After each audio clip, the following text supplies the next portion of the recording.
Hello friends, मी Vishakha global online मराठीमध्ये आपल्या सर्वांचं स्वागत आहे. आजच्या सेशनमध्ये आपल्याला महाराष्ट्र सेट 2023 या एक्झामसाठी पेपर 1चा स्टडी करायचा आहे, ज्यामध्ये फर्स्ट युनिट टीचिंग ॲप्टिट्यूड या युनिटवरचे प्रॅक्टिस एम-सी-क्यूज करायचे आहेत. आजच्या सेशनमध्ये आपण 100+ एम-सी-क्यूज करणार आहोत टीचिंग ॲप्टिट्यूडवरचे, म्हणजे जे महत्त्वपूर्ण क्वेश्चन्स आहेत, ज्यावरती एक्झाममध्ये क्वेश्चन्स विचारले जातात, त्याचे संपूर्ण एम-सी-क्यू प्रॅक्टिस आपण आजच्या व्हिडिओमध्ये करणार आहोत. जे 100 पेक्षा अधिक आहेत, जे तुम्हाला ही एक्झाम सोपी करण्यासाठी खूप हेल्पफुल ठरणार आहेत. So let's start with today's session. Session start करण्यापूर्वी एक इम्पॉर्टंट सूचना किंवा संधी आहे त्या स्टुडंटसाठी जे स्टुडंट्स यावर्षीची एक्झाम टार्गेट करत आहेत, त्यांच्यासाठी आम्ही एक स्पेशल टेस्ट सीरीज घेऊन आलो आहोत. ज्या टेस्ट सीरीजमध्ये 50 पेक्षा अधिक टेस्ट तुमच्या प्रॅक्टिस करून घेतल्या जाणार आहेत. 8 तारखेला याची न्यू बॅच स्टार्ट होते. 8 ते 25 तारखेपर्यंत तुम्ही या टेस्टची प्रॅक्टिस केली, तर मॅक्सिमम मार्क्स मिळवण्याचे चान्सेस तुमचे या टेस्ट सीरीजमधून तयार होतात. कारण टाईम मॅनेजमेंट तुम्ही या टेस्ट सीरीजमधून शिकणार आहात. स्कोर आणि सोल्युशन्स दोन्हीही तुम्हाला या टेस्टमध्ये मिळणार आहेत. म्हणजेच भरपूर प्रॅक्टिस तुमची या टेस्ट सीरीजमार्फत होणार आहे. या टेस्ट सीरीजची फीस आहे ₹999 आणि इकडे दिलेल्या WhatsApp नंबरवरती मेसेज करून लगेचच तुम्ही या टेस्टला जॉइन होऊ शकता आणि आपल्या प्रिपरेशनला लास्ट मिनिट प्रिपरेशनला बूस्ट करू शकता. टेस्ट सीरीज व्यतिरिक्त क्विक रिव्हिजनसाठी आमच्याकडे PDF अवेलेबल आहे, ज्याच्यामध्ये 2000+ एम-सी-क्यूज अवेलेबल आहेत. ऑल युनिटवरचे पेपर 1चे. ठीक आहे, म्हणजे 10 युनिट आहेत, तर 10 युनिटवरचे टोटल 2000 प्रश्न या PDF मध्ये दिलेले आहेत, जे क्विक रिव्हिजन म्हणून आपण वापरू शकतो. 2 ते 3 दिवसांमध्ये तुम्ही हे नोट्स किंवा हे एम-सी-क्यूज रीड करून एक्झामला गेलात, तरी पण मॅक्सिमम मार्क्स तुम्ही कव्हर करू शकणार आहात या PDF मुळे. या PDF ची फीस आहे ₹699 आणि ती मिळवण्यासाठी तुम्हाला फक्त या दिलेल्या WhatsApp नंबरवरती मेसेज करायचे आहे आणि लगेचच आपली PDF घेऊन आपल्या प्रिपरेशनला खंड न पडू देता कंटिन्यू स्टार्ट करायचं आहे. आहे what should a teacher do while teaching Marathi poetry. Marathi कविता शिकवताना शिक्षकाने काय करावे. ऑप्शन्स आहेत read the poem and give information about the poet. Second आहे poetry should be taught through the question and answer by asking the students to read the poem. Then third option, poem should be sung and presented to the student and the student should be interested in them, though proper interpretation of the emotions in the poem. ठीक आहे. A singer should be invited to the school to teach poetry. काय काय options आहेत बघा मराठीमध्ये. बघा, कविता वाचून दाखवून कवीविषयी माहिती द्यावी. दुसरा आहे कविता विद्यार्थ्याला वाचायला सांगून प्रश्नोत्तरातून कविता शिकवावी. तिसरा आहे कविता गाऊन दाखवावी. विद्यार्थ्याला कवितेतील भाव भावनांची योग्य विवेचनाद्वारे विद्यार्थ्यात रसनिर्मिती करावी. चौथा आहे कविता शिकवण्याकरिता गायकाला शाळेत बोलवावे. इलिमिनेशन मेथडने बघा, नुसती कविता वाचून दाखवणं किंवा प्रश्न उत्तरातून कविता शिकवता येते का, किंवा शिकवण्यासाठी गायकाला बोलवणं योग्य आहे का. मग करेक्ट आन्सर काय असणार आपल्या याचा ऑप्शन 3. ठीक आहे, गायकाला बोलवणं किंवा वाचून दाखवणं किंवा प्रश्न उत्तर सांगणं याच्यामध्ये कविता शिकवली जात नाही. कविता गाऊन दाखवावी लागते. त्यानंतर त्यातला भाव काय आहे, त्या कवितेमध्ये काय कवीला सांगायचं हे सांगावं लागतं आणि त्याचं मग रसग्रहण करावं लागतं आणि ते विद्यार्थ्यांना करायला सांगणं, एवढं सगळं समजवून हे मग योग्य कवितेचं काय म्हणता येतं शिकवणं आहे. ठीक आहे. पुढचा क्वेश्चन आहे it is not a teaching task. हे अध्यापनाचे कार्य नाही. ऑप्शन आहे एनकरेजिंग स्टडी, अध्ययनास प्रवृत्त करणे, physical and mental preparation of students, guiding students for studies, putting pressure on the students to study. मराठीमध्ये ऑप्शन्स आहेत अध्ययनास प्रवृत्त करणे, विद्यार्थ्यांची शारीरिक व मानसिक तयारी करणे, विद्यार्थ्यांना अध्ययनासाठी मार्गदर्शन करणे, देन विद्यार्थ्यांवर अध्ययनाचे दडपण आणणे. कार्य नाही असं विचारलेलं आहे. ठीक आहे, सो याचं करेक्ट आन्सर काय येणार आहे ऑप्शन 4. प्रेशर देणं हे कार्य आहे का टीचिंगचं. नाही. बाकीचे त्यांनी अध्यापनामध्ये येऊ शकतात की त्यांना एनकरेज करणं किंवा त्यांची मानसिक आणि शारीरिक दोन्हीही तयारी करून घेणं, त्यांना मार्गदर्शन करणं, ह्या तिन्ही अध्यापनामधले कार्य आहे. ठीक आहे, पण त्यांच्यावर प्रेशर देणं हे काही त्यातलं कार्य नाही किंवा फंक्शन नाही. म्हणून option 4 is the correct answer आहे या क्वेश्चनसाठी. पुढचा प्रश्न आहे which of the following types of teachers would be called अध्यापन व्यासंगी टीचर्स. खालीलपैकी कोणत्या प्रकारच्या शिक्षकांना अध्यापन व्यासंगी शिक्षक म्हणाल. ऑप्शन्स आहेत, म्हणजे ऑप्शन्स मध्ये इथे 3 प्रकारच्या शिक्षकांचं दिलेलं आहे आणि त्याच्यामधला कोड तुम्हाला निवडायचा की कोणत्या शिक्षकांना व्यासंगी शिक्षक म्हणतात. ठीक आहे. Those who acquire deep knowledge, those who vary the teaching method according to the content of the curriculum, those who make the students thinker through the teaching. ठीक आहे, जे सखोल ज्ञान मिळवतात, जे पाठ्य आशयानुसार अध्यापन पद्धती बदलतात, जे विद्यार्थ्यांना अध्यापनातून प्रवर्तक करतात. तर याचा करेक्ट आन्सर आहे ऑप्शन 4. तिन्ही स्टेटमेंट जे आहे किंवा तिन्ही ऑप्शन जे आहे ते व्यासंगी शिक्षक यूज करतात. म्हणजे व्यासंगी शिक्षक या सगळ्या तिन्ही प्रकारच्या अध्यापन करणाऱ्या शिक्षकाला म्हणू शकतात. ठीक आहे, ऑप्शन 4 इथे करेक्ट आहे. अ ब क ए बी सी. पुढचा प्रश्न आहे, which of the following is not expected in the teaching profession concept. अध्यापन व्यवसाय संकल्पनेत खालीलपैकी काय अपेक्षित नाही. ऑप्शन्स आहेत commitment to the quality teaching, teaching in a plan manner to make teaching board look like they have been thrown away, using appropriate teaching method. मराठीमध्ये options आहेत दर्जेदार अध्यापनासाठी वाहून घेणे, नियोजितपणे अध्यापन करणे, अध्यापन पाट्या टाकल्यासारखे करणे, आणि 4 आहे योग्य अध्यापन पद्धतीचा वापर करणे. ठीक आहे, अपेक्षित नाही असं विचारलंय. नुसतं पाट्या टाकणं, boards look like they have been thrown away, हे काय असणार, एक्सपेक्टेड असणार की हे करू नये. संकल्पना किंवा विद्यार्थ्यांना शिक्षण देत असताना अशा प्रकारच्या गोष्टी अपेक्षित नाहीये की फक्त करायचं म्हणून करायचं. ठीक आहे. नेक्स्ट क्वेश्चन आहे, what is the most appropriate reaction of the teacher to wrong answer given by the students. विद्यार्थ्याने दिलेल्या चुकीच्या उत्तरावर शिक्षकाची कोणती प्रतिक्रिया सर्वात योग्य वाटते किंवा त्यांनी काय करणं एक्सपेक्टेड आहे. Options are giving the correct answer by one self, blaming the student for not studying properly, explaining the wrong answer to the students and telling the correct answer, asking the same question to the another students. ठीक आहे, स्वतःच उत्तर बरोबर उत्तर सांगणे, विद्यार्थ्याने नीट लक्ष किंवा विद्यार्थ्याने अभ्यास नीट न केल्याबद्दल त्यांना दोष देणे, विद्यार्थ्याला चुकीच्या उत्तराचे स्पष्टीकरण देणे व बरोबर उत्तर सांगणे, आणि ऑप्शन 4 आहे तोच प्रश्न विद्यार्थ्याला दुसऱ्या विद्यार्थ्याला विचारणे. सो द करेक्ट आन्सर आहे ऑप्शन सी. काय करायचं, ते उत्तर जे सांगितलेलं आहे ते कसं चुकीचं आहे ते स्टुडंटला सांगणं, मग त्याचं करेक्ट उत्तर काय असायला पाहिजे हे त्यांना सांगणं, ही सर्वात उत्तम प्रतिक्रिया आहे. या क्वेश्चनचा आन्सर आहे ऑप्शन 3. पुढचा प्रश्न आहे, which of the following will the teacher do in the interactive phase of teaching. अध्यापनाच्या आंतरक्रियात्मक अवस्थेत शिक्षक खालीलपैकी काय करेल. ऑप्शन आहे, he will estimate the class situation, he will know the needs of the students, he shall involve the student in teaching. ठीक आहे, तो वर्ग परिस्थितीचा अंदाज घेईल, तो अध्ययनकर्त्याच्या गरजा जाणून घेईल, तो अध्ययनकर्त्याला अध्यापनात सहभागी करून घेईल. आणि याचं करेक्ट आन्सर आहे ऑप्शन 4 ए बी सी. म्हणजे वरील तिन्ही ऑप्शन काय आहेत, इंटरॅक्टिव्ह फेज आहे टीचिंगच्या. ठीक आहे, म्हणजे ऑप्शन 4 इथे करेक्ट आहे. नेक्स्ट क्वेश्चन आहे, dash dash means student center teaching method. Dash dash म्हणजे विद्यार्थी केंद्रित अध्यापन पद्धती होय. ऑप्शन्स आहेत recognization of freedom, autonomy of the students method, teaching method that establish friendly relation with students, practices that treat students as a students, then pleasant method that stimulates action by solving students curiosity and problems. ठीक आहे, विद्यार्थ्यांच्या स्वतंत्र स्वैराचारावर मान्यता देणारी पद्धती, विद्यार्थ्यांचे मैत्रीचे संबंध प्रस्थापित करणारी अध्यापन पद्धती, विद्यार्थ्यांना विद्यार्थ्यासारखे वागवणारी पद्धती, आणि विद्यार्थ्याची जिज्ञासा व समस्याचे निराकरण करून कृतीला चालना देणारी आनंददायी पद्धत. याचं करेक्ट आन्सर आहे ऑप्शन 4 की विद्यार्थ्यांना आनंददायी म्हणजे त्यांना आवडणाऱ्या पद्धतीतून त्यांना शिक्षण देणं आणि ते त्यांनी आत्मसात करायला सुद्धा त्यांची आवड निर्माण होणं, याला विद्यार्थी केंद्रित अध्यापन असं म्हणतात. ठीक आहे, पुढचा प्रश्न आहे, which qualities are developed in the students by project method. प्रकल्प पद्धतीमुळे विद्यार्थ्यांमध्ये कोणत्या गुणांचा विकास होतो. कंटेम्प्लेटिव्हनेस, ठीक आहे, listening skills, reading skills, concentration, relational attitude, problem solving and interpersonal creativity. ठीक आहे, चिंतनशीलता, श्रवण कौशल्य, वाचन कौशल्य, एकाग्रता, सांधिक वृद्धी, देन समस्या निराकरण, संधिक वृद्धी व कृतिशीलता. आणि याचं करेक्ट आन्सर आहे ऑप्शन 4. स्वतःच प्रॉब्लेम सॉल्व्ह आणि स्वतःच त्याच्यामध्ये काहीतरी नवीन क्रिएटिव्हिटी करणं हा गुण विकसित होतो. कशामुळे, प्रकल्प पद्धतीमुळे.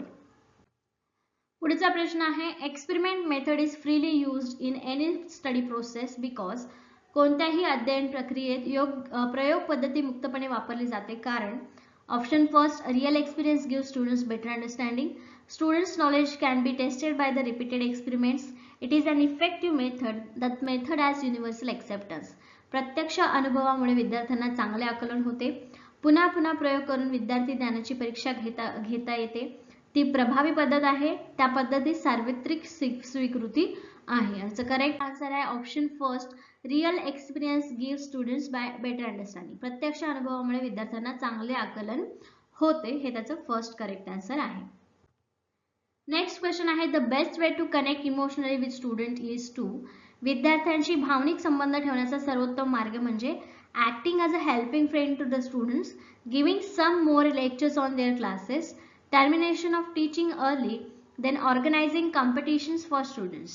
विद्यार्थ्यांना मदत करणारा मित्र म्हणून भूमिका पार पाडणे, त्यांच्या वर्गावर अधिक व्याख्याने देणे, अध्यापन लवकर संपवणे, विद्यार्थ्यांसाठी स्पर्धा आयोजित करणे. यापैकी कोणता चांगली गोष्ट आहे जे विद्यार्थ्यांशी भावनिक नातं निर्माण करेल? सो याचं करेक्ट आन्सर ऑप्शन फर्स्ट.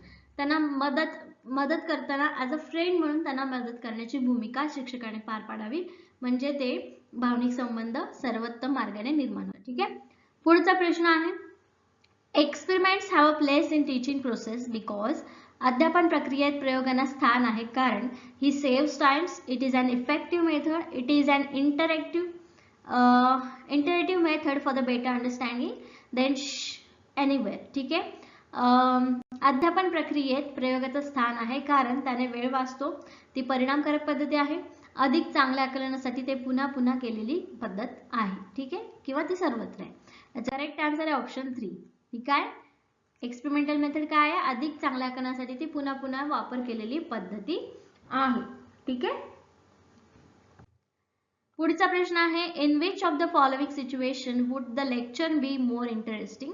खालीलपैकी कोणत्या परिस्थितीत व्याख्यान अधिक स्वारस्यपूर्ण होईल? Wien the lecture is short, व्याख्यान छोटे असेल तेव्हा. स्टुडंट इन टीचिंग प्रोसेस, व्याख्या अध्ययन प्रक्रियेत विद्यार्थी असतील तेव्हा. When the lecture is as prescribe, व्याख्यान विहित मानानुसार असेल तेव्हा. When lecture notes have been previously given, व्याख्यानाची टिपणे तत्पूर्वी दिली गेली असेल तेव्हा. ठीक आहे. याचे करेक्ट आन्सर आहे ऑप्शन 2. कधी स्टुडंट त्या टीचिंग प्रोसेसमध्ये इन्व्हॉल्व असेल त्यावेळेस व्याख्यान पद्धती स्वारस्यपूर्ण होते. ठीक आहे. पुढचा प्रश्न आहे example given is illustrate to the concept. संकल्पना स्पष्ट करण्यासाठी दिलेली उदाहरणे कशी असतात? Option should be suitable for the concept, should be in the field of experiment of the students, must have been received from the students, they should be presented directly in front of the students in the class. संकल्पनेसाठी योग्य असावीत, विद्यार्थ्यांच्या अनुभवविश्वातील असावीत, विद्यार्थ्यांकडून प्राप्त झालेली असावीत की वर्गात अध्ययन समोर प्रत्यक्ष सादर केलेली असावीत.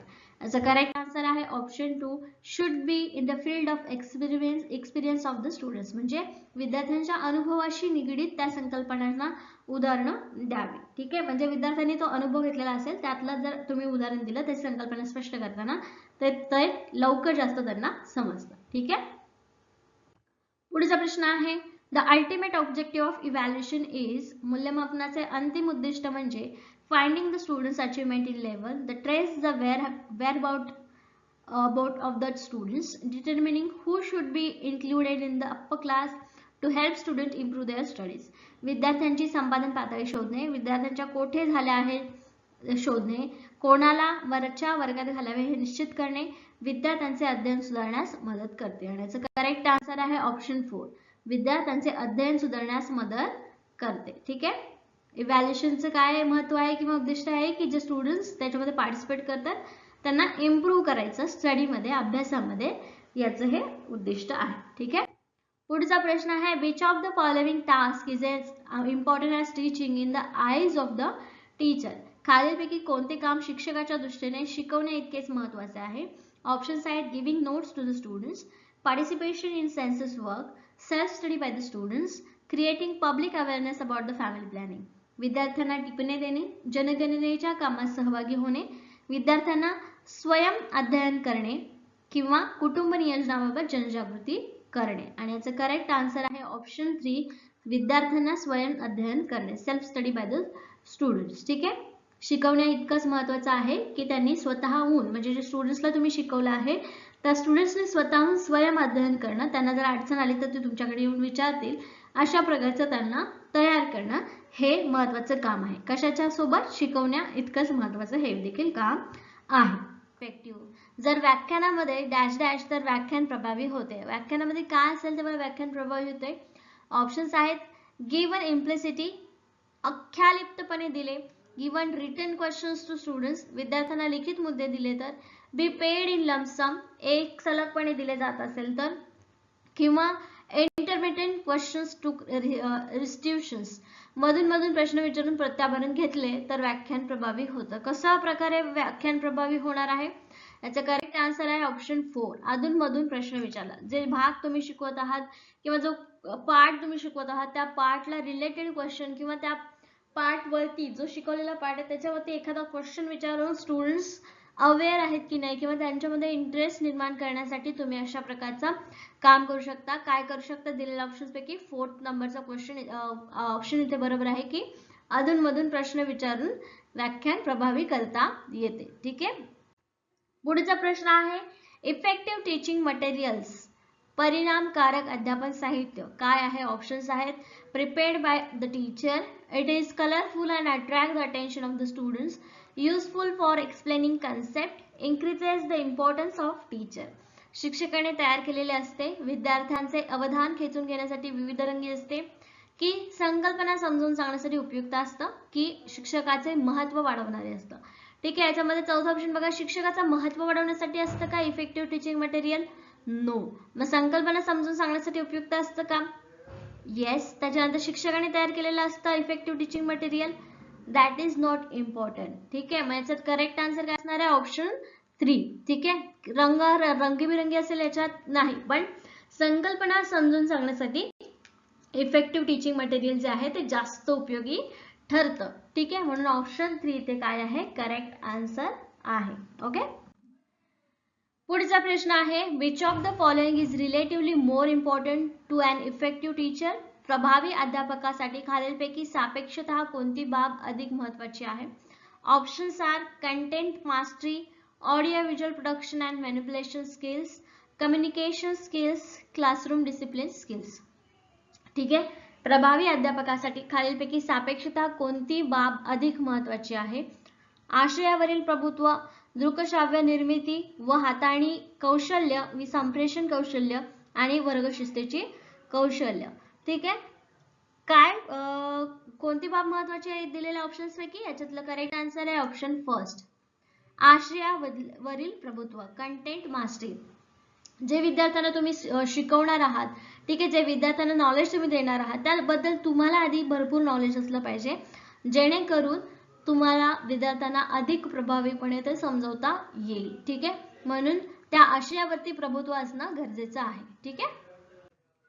नेक्स्ट क्वेश्चन आहे this will give teacher real compensation for his teaching, अध्यापकाला यातून त्याच्या अध्यापनाविषयी खरे प्रत्याभरण मिळेल. यातल्या कुठल्या ऑप्शन्स पैकी रिटर्न जो आहे टीचरला तो चांगला मिळेल?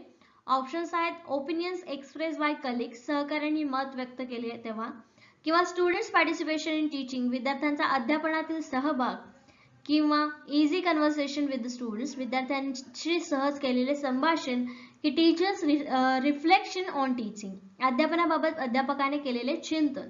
यापैकी कशामध्ये मिळेल अध्यापकाला म्हणजे टीचर्सला प्रत्याभरण? याचं करेक्ट आन्सर आहे option 2, students participation in teaching. कधी मिळेल? जेव्हा शिक्षक शिकवत आहेत आणि विद्यार्थी त्याच्यावरती काय करतात? सहभाग घेत आहेत त्या टीचिंग मध्ये, म्हणजे स्वतःहून प्रश्न विचारत आहेत किंवा एखादी कन्सेप्ट समजली नसेल तर परत विचारतात, समजली असेल तर ते एखादं उदाहरण देऊन कन्फर्मेशन घेतात की सर असं का म्हणून. ठीक आहे. तर हे काय आहे? Students participation of the in teaching. ठीक आहे. आणि हे काय आहे? अध्यापकाला मिळणारा प्रत्याभरण, खरे प्रत्याभरण असते. ठीक आहे. ओके. नेक्स्ट क्वेश्चन आहे which of the following conditions is best for facilitating study, अध्ययन सुलभ करण्यासाठी खालीलपैकी कोणती परिस्थिती सर्वोत्तम आहे? Options where students get more information, where its students receive reimbursement, where the learners get updated information, then fourth आहे where every learners get an opportunity to participates. ठीक आहे. मराठीमध्ये ऑप्शन्स आहेत जिथे अध्ययन करताना जास्त माहिती मिळते, जेथे प्रत्येक अध्ययनकर्त्याला प्रत्याभरण मिळते, जेथे अध्ययनकर्त्याला अद्ययावत माहिती मिळते आणि जेथे प्रत्येक अध्ययनकर्त्याला सहभागाची संधी मिळते. ठीक आहे. कुठली परिस्थिती सर्वोत्तम आहे? करेक्ट आन्सर आहे ऑप्शन 4, जेथे प्रत्येक अध्ययनकर्त्याला सहभागाची संधी मिळते तिथे काय आहे? सगळ्यात सर्वोत्तम परिस्थिती आहे. ठीक आहे. नेक्स्ट क्वेश्चन आहे Which of the following methods is used to convey information to the student by the teacher himself through experiment? शिक्षकाने स्वतः प्रयोग करून दाखवत विद्यार्थ्याला माहिती देणे यास खालीलपैकी कोणती पद्धत म्हणतात?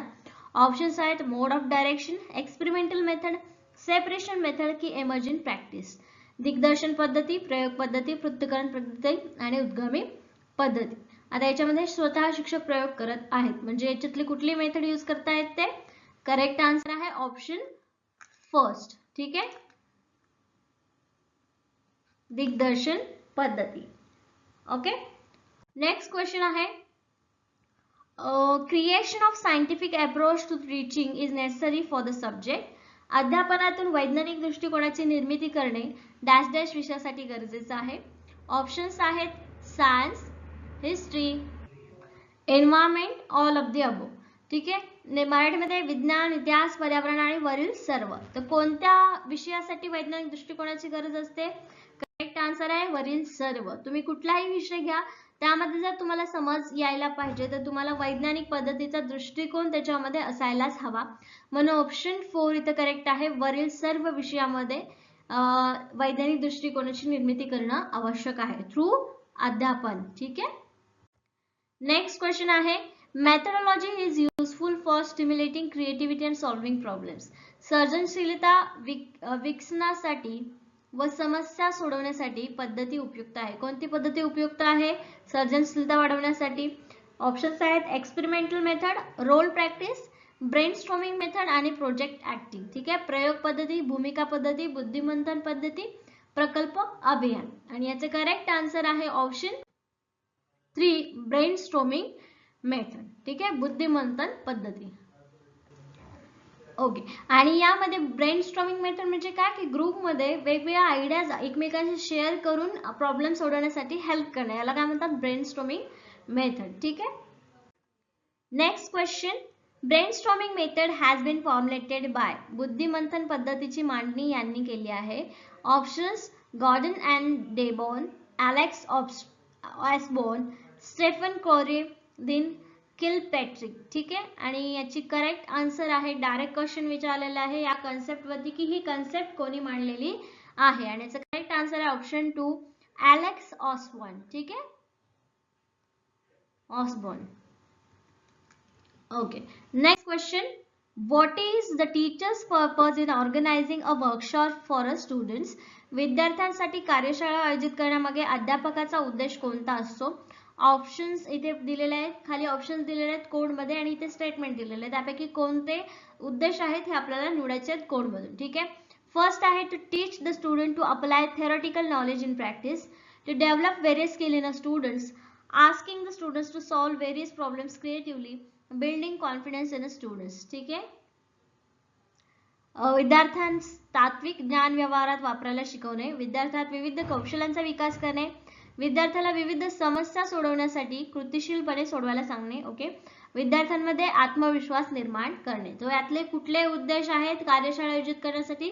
करेक्ट आन्सर आहे ऑप्शन 4 चारही विषय किंवा चारही उद्देश याच्यामध्ये आहेत. आता आपण चारही ऑप्शन किंवा चारही स्टेटमेंट वाचले त्याच्यामध्ये काय हे सगळेच गुण एखाद्या विद्यार्थ्यामध्ये आवश्यक आहेत किंवा असायला पाहिजेत. त्यामुळे हे उद्देश आहेत प्रत्येक विद्यार्थ्यांच्या कार्यशाळा आयोजित करण्यामागे. ठीक आहे, पुढचा प्रश्न आहे what is the purpose of teacher in organizing a seminar. आता ते वर्कशॉप होतं तर हे सेमिनार आहे. ठीक आहे, शिक्षकाचा चर्चासत्र आयोजित करण्यामागील उद्देश कोणता असतो? ऑप्शन्स आहे to discuss several aspects of the subject, to develop thinking in a students, to inculcate research interest in students, to develop creativity in students. ठीक आहे, एखाद्या विषयाच्या अनेक पैलूंवर चर्चा करण्यासाठी, विद्यार्थ्यांमध्ये विचार प्रवर्तन घडवण्यासाठी, विद्यार्थ्यात संशोधनात्मक अभिरुची घडवण्यासाठी आणि विद्यार्थ्यातील सर्जनशीलतेचा विकास करण्यासाठी. सो याचा करेक्ट आन्सर आहे ऑप्शन 4. ठीक आहे, याच्यामध्ये पण चारही ऑप्शन कसे आहेत जे विद्यार्थ्यांमध्ये आवश्यक असतात आणि थ्रू सेमिनार थ्रू चर्चासत्र हे काय होऊ शकतं इनबिल्ट केलं जाऊ शकतं त्या स्टुडंट्स मध्ये. त्यामुळे ऑप्शन 4 इथे करेक्ट आहे. अ ब क ड ए बी सी डी 4 म्हणजे चारही उद्देश इथे असू शकतात, पर्पज असू शकतात. ठीक आहे, नेक्स्ट क्वेश्चन आहे, what is the role of the teacher in organizing a seminar? परिसंवाद आयोजन करण्यामागे शिक्षकाची भूमिका कोणती असते? Option, to increase cooperation and adjustment capacity in the students, giving opportunity to students express their thoughts and opinions, to develop the students democratic attitude, and fourth, all of the above. परिसंवाद आयोजन करण्यामागे शिक्षकाची भूमिका कोणती असते? विद्यार्थ्यांमध्ये सहकार्य व समायोजन क्षमता वाढवणे, विद्यार्थ्यास आपले विचार व मते व्यक्त करण्याची संधी देणे, विद्यार्थ्यांचा लोकशाही दृष्टिकोनाचा विकास करणे. ऑप्शन 4 वरील सर्व.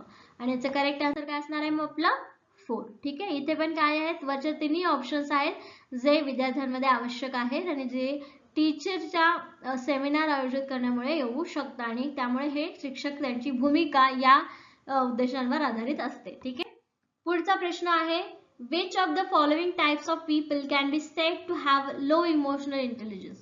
खालीलपैकी कोणत्या प्रकारच्या व्यक्तींमध्ये भावनिक बुद्धिमत्ता कमी असते असे म्हणता येईल?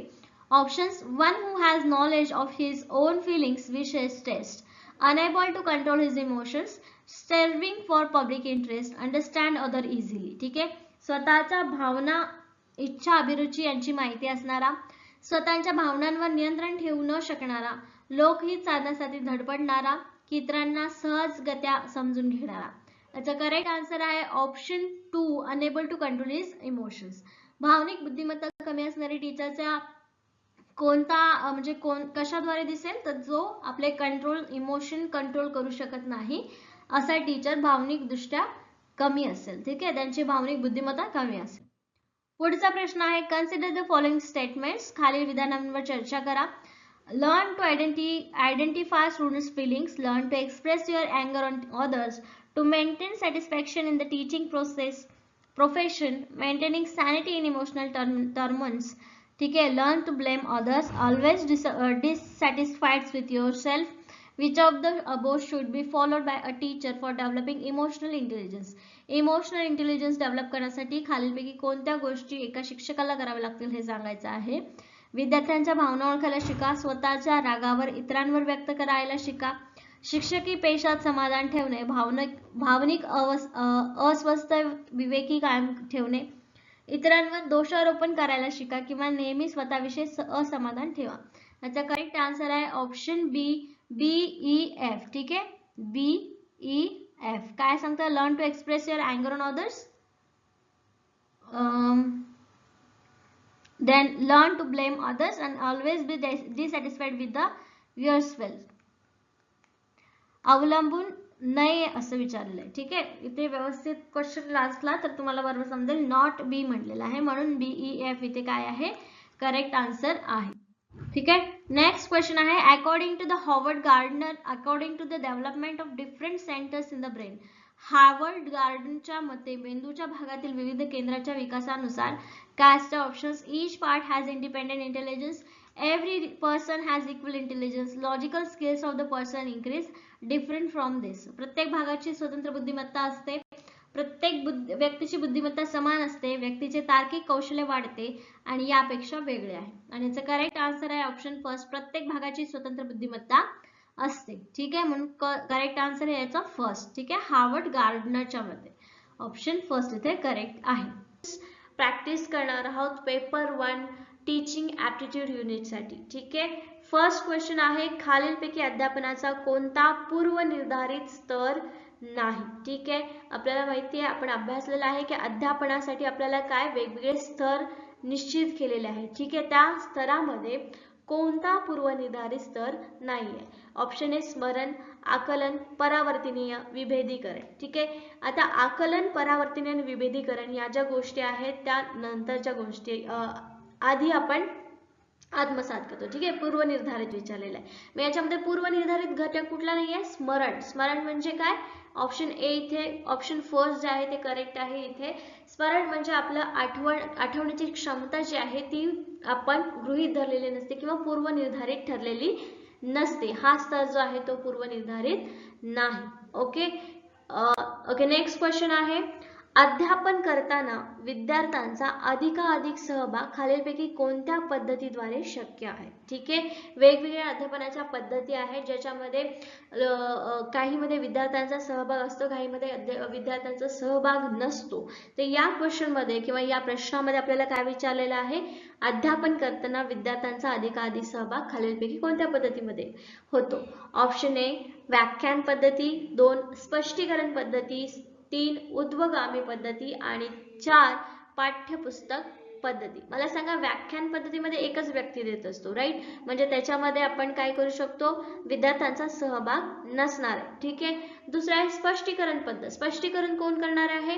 अध्यापक, म्हणजे जो शिकवणारा व्यक्ती आहे, टीचर जो आहे तो स्पष्टीकरण करणार आहे. म्हणजे सेकंड ऑप्शन पण इथे आपलं बाजूला जातं, राईट? आणि चौथी जी पद्धत आहे पाठ्यपुस्तक पद्धत. पाठ्यपुस्तक मध्ये काय, थोडंसं वाचतो आणि त्यानंतर आपण एक्सप्लेन करतो किंवा टीचर एक्सप्लेन करतो किंवा स्टुडंट त्याच्यातला क्वेश्चन विचारतो, पण याच्यामध्ये स्टुडंटचा तेवढा जास्त सहभाग होत नाही. ठीक आहे. मग याच्यामध्ये ऑप्शन 3 जे दिलेलं आहे ते करेक्ट आहे, उद्वगामी पद्धती, ज्याच्यामध्ये स्टुडंट प्रश्न विचारणार किंवा स्टुडंटला जे समजलं नाहीये ते विचारणार आणि त्यानंतर त्याचं एक्सप्लेनेशन किंवा उत्तर अध्यापक करतील. ठीक आहे. त्याच्यानंतर नेक्स्ट क्वेश्चन आहे, नैदानिक मूल्यमापनाचा मुख्य उद्देश खालीलपैकी कोणता आहे? ठीक आहे, निदान किंवा नैदान. ठीक आहे, तर यापैकी कुठला उद्देश आहे? मूल्यमापन जसं आपण म्हणू शकतो. ठीक आहे. प्रश्न ऑप्शन आहेत, सूचनांपूर्वी विद्यार्थ्यांचे कार्य संपादन, सूचनांदरम्यान अध्यापनातील प्रगती व अपयश, सूचनांनंतरच्या अध्यापनाची स्थिती, सूचनांदरम्यान अध्यापनात सतत येणाऱ्या अडचणींमागील कारणे व निदान. ठीक आहे. कशामध्ये जास्त मूल्यमापन होऊ शकतं किंवा नैदानिक मूल्यमापन होऊ शकतं किंवा त्याचा मुख्य उद्देश काय असू शकतो? तर याच्यामध्ये करेक्ट आन्सर जे आहे ते आहे ऑप्शन 4, सूचनांदरम्यान अध्यापनात सतत येणाऱ्या अडचणींमागील कारणे व निदान. नैदानिक आहे. ठीक आहे, निदान काढायचं आहे. तर याच्यामध्ये दिलेल्या ऑप्शन पैकी चौथ्या ऑप्शन मध्ये आपण काय करू शकतो? जास्तीत जास्त कारण निदान करून आपला उद्देश साध्य करू शकतो. त्यामुळे इथे ऑप्शन 4 करेक्ट आहे. ठीक आहे. ओके. नेक्स्ट क्वेश्चन आहे, शिक्षक माहिती देणाऱ्या साधनांचा वापर करतो कारण ऑप्शन ए वर्गात चांगले वातावरण निर्माण करण्यासाठी, बी विद्यार्थ्यांचे लक्ष टिकून राहण्यासाठी, 3 संकल्पनामध्ये स्पष्टता येण्यासाठी, 4 वर्गातील शिस्त टिकवण्यासाठी. काय कारण असू शकतं शिक्षकांचं माहिती देण्यासाठी साधन वापरण्याचं? फक्त वातावरण चांगलं करणं उद्देश असू शकतो का? नाही. त्याच्यानंतर संकल्पनांमध्ये स्पष्टता येण्यासाठी की विद्यार्थ्यांचे लक्ष टिकून राहावे यासाठी. वर्गामध्ये शिस्त टिकवण्यासाठी माहिती देण्याच्या साधनांचा वापर होत नाही. याच्यामध्ये फर्स्ट आणि चौथं जे ऑप्शन आहे ते काय होणार? इथे कट होणार, राईट? मग आपल्याकडे 2 ऑप्शन उरलेले आहेत की विद्यार्थ्यांचं लक्ष टिकून राहणं आणि संकल्पनामध्ये स्पष्टता येणं. जास्त महत्त्वाचं काय आहे, विद्यार्थ्यांचं लक्ष टिकून राहणं की संकल्पना स्पष्ट होणं? ऑफकोर्स संकल्पना स्पष्ट होणं. म्हणजे करेक्ट आन्सर काय येणार आहे इथे? ऑप्शन 3, संकल्पनामध्ये स्पष्टता येण्यासाठी माहिती देणाऱ्या साधनांचा वापर करतो. ओके, करेक्ट आन्सर आहे 3. ओके, पुढचा प्रश्न, शिक्षकांच्या अभिवृत्तीचा त्याच्या अध्यापनावरती प्रभाव पडत असतो. अभिवृत्तीचा संबंध खालीलपैकी कोणत्या क्षेत्राशी आहे? वेगवेगळे क्षेत्र आहेत. अभिवृत्ती म्हणजे काय म्हणू शकतो? त्या शिक्षकाची पर्सनॅलिटी, विचार करण्याची, चालण्या बोलण्याची, विद्यार्थ्यांना समजून घेण्याची एक प्रवृत्ती. ठीक आहे. तर या दिलेल्या ऑप्शन्स पैकी कोणत्या क्षेत्रामध्ये त्याचं व्यक्तिमत्व किंवा अभिवृत्ती जी आहे, विचार करण्याची पद्धत जी आहे ती कामाला येते? ऑप्शन ए भावनात्मक क्षेत्र, ज्ञानात्मक क्षेत्र, संपर्क क्षेत्र आणि मानसशास्त्रीय क्षेत्र. तर याच्यामध्ये बघा, ज्ञानामध्ये त्याच्या अभिवृत्तीचा काहीही उपयोग होणार नाही, म्हणजे होईल पण तेवढ्या प्रमाणात होणार नाही. किंवा कम्युनिकेशन मध्ये, संपर्क क्षेत्रामध्ये काही उपयोग होणार नाही. मानसशास्त्रीय क्षेत्र तर पुन्हा मनाशी रिलेटेड आहे. ठीक आहे. मग याच्यामध्ये भावनात्मक क्षेत्र जे आहे हे आपलं करेक्ट आन्सर आहे. भावनात्मक क्षेत्र यामध्ये शिक्षकाची अभिवृत्ती जी आहे ती कामाला येते किंवा त्याचा अध्यापनावरती प्रभाव पडतो. एखाद्या विद्यार्थ्याला समजून घेणं किंवा त्या विद्यार्थ्याला भावनात्मक दृष्ट्या सपोर्ट देऊन शिकवणं किंवा त्याला टीचिंग साठी रेडी करणं हे त्याच्यामध्ये काम करतं. ठीक आहे. पुढचा प्रश्न आहे, शिक्षक वर्गामध्ये व्याख्यान देत असताना अध्यापनात काही बाधा निर्माण झाली तर अशा वेळी शिक्षकाने खालीलपैकी काय केले पाहिजे. समजा शिक्षक जे आहे ते वर्गामध्ये शिकवत आहेत, व्याख्यान देत आहेत, ठीक आहे, म्हणजे एक पद्धतीने शिक्षण एकातर्फी शिक्षण चालू आहे किंवा एकतर्फी कम्युनिकेशन चालू आहे. तर अशा वेळी जर वर्गामध्ये काही अडचण आली तर त्यावेळी शिक्षकांनी काय केलं पाहिजे. ऑप्शन ए, काही वेळ शांत राहावे आणि पुन्हा व्याख्यानास सुरुवात करावी. व्याख्यानात ज्या अडचणी निर्माण करतात त्यांना शिक्षा करावी. ज्या अडचणी निर्माण करत आहेत त्यांना अध्यापनासाठी प्रेरित करावे आणि वर्गात जे काही घडत आहे त्यासंबंधी काळजी करू नये. आता यापैकी योग्य सिच्युएशन काय असेल ते आपलं करेक्ट आन्सर असेल. बघा पहिले काय आहे, वेळ शांत राहणे, काही वेळ शांत राहणे, पुन्हा व्याख्यानास सुरुवात करणे, म्हणजे हे काय आहे, इग्नोरन्स आहे, हे चालणार नाही. ठीक आहे. त्याच्यानंतर जे शिक्षणात अडचणी निर्माण करतात त्यांना शिक्षा करावी. शिक्षा करणे म्हणजे त्यांना शिक्षणासाठी प्रेरित करणे असं आहे का, नाही, म्हणजे हे पण ऑप्शन नाही आपलं. म्हणजे अडचणी निर्माण करत आहेत त्यांना अध्यापनासाठी प्रेरित करणे. मग आपलं करेक्ट आन्सर काय असणार आहे, इथे सी असणार आहे. ओके, ऑप्शन 3 इथे करेक्ट आहे. काय म्हणू आपण, विद्यार्थी जे वर्गामध्ये गोंधळ घालतात त्यांनाच आपण अध्यापनासाठी तयार करायचं, त्यांनाच आपण व्याख्यानमध्ये काय समजलं काय नाही किंवा त्यांना काय प्रश्न पडले हे विचारलं, म्हणजे त्यांना प्रेरित केलं तर ते आपल्याला अध्यापनामध्ये चांगली हेल्प करू शकते. म्हणून ऑप्शन 3 इथे करेक्ट आहे. ओके, नेक्स्ट क्वेश्चन आहे आता इथे, परिणामकारक शिक्षण खालीलपैकी कशाशी संबंधित आहे. परिणामकारक म्हणजे चांगला परिणाम होण्यासाठी शिक्षण खालीलपैकी कोणतं चांगलं आहे.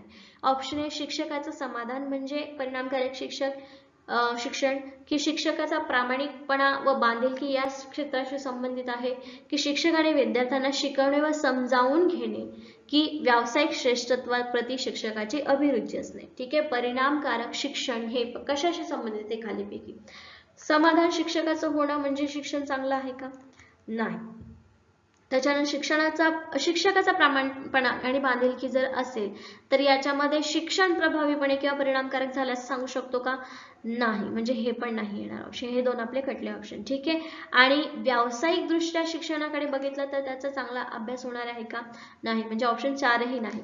मग इथे कोणता ऑप्शन करेक्ट आहे, ऑप्शन 3, शिक्षक आणि विद्यार्थ्यांना शिकवणे व समजावून घेणे हे इथे करेक्ट आन्सर आहे. ओके, अशा प्रकारे तुम्ही एक्झाम मध्ये जे क्वेश्चन्स आहेत ते बायआउट ऑप्शन करायचे आणि त्यानंतर ऑप्शन बाहेर काढायचे आणि त्यातून तुमचं करेक्ट आन्सर आपोआप निघेल. ठीक आहे. नेक्स्ट क्वेश्चन आहे, पुढचा प्रश्न आहे, अध्ययनासाठी सर्वात योग्य अर्थ कोणता आहे. ठीक आहे, अध्यापन म्हणजे शिकवणे, अध्ययन म्हणजे स्वतः अभ्यास करणे. ठीक आहे, अध्ययनासाठी सर्वात योग्य अर्थ कोणता आहे, कोणता अर्थ आपल्याला चांगला अध्ययन आहे किंवा स्वाभ्यास आहे दाखवतो.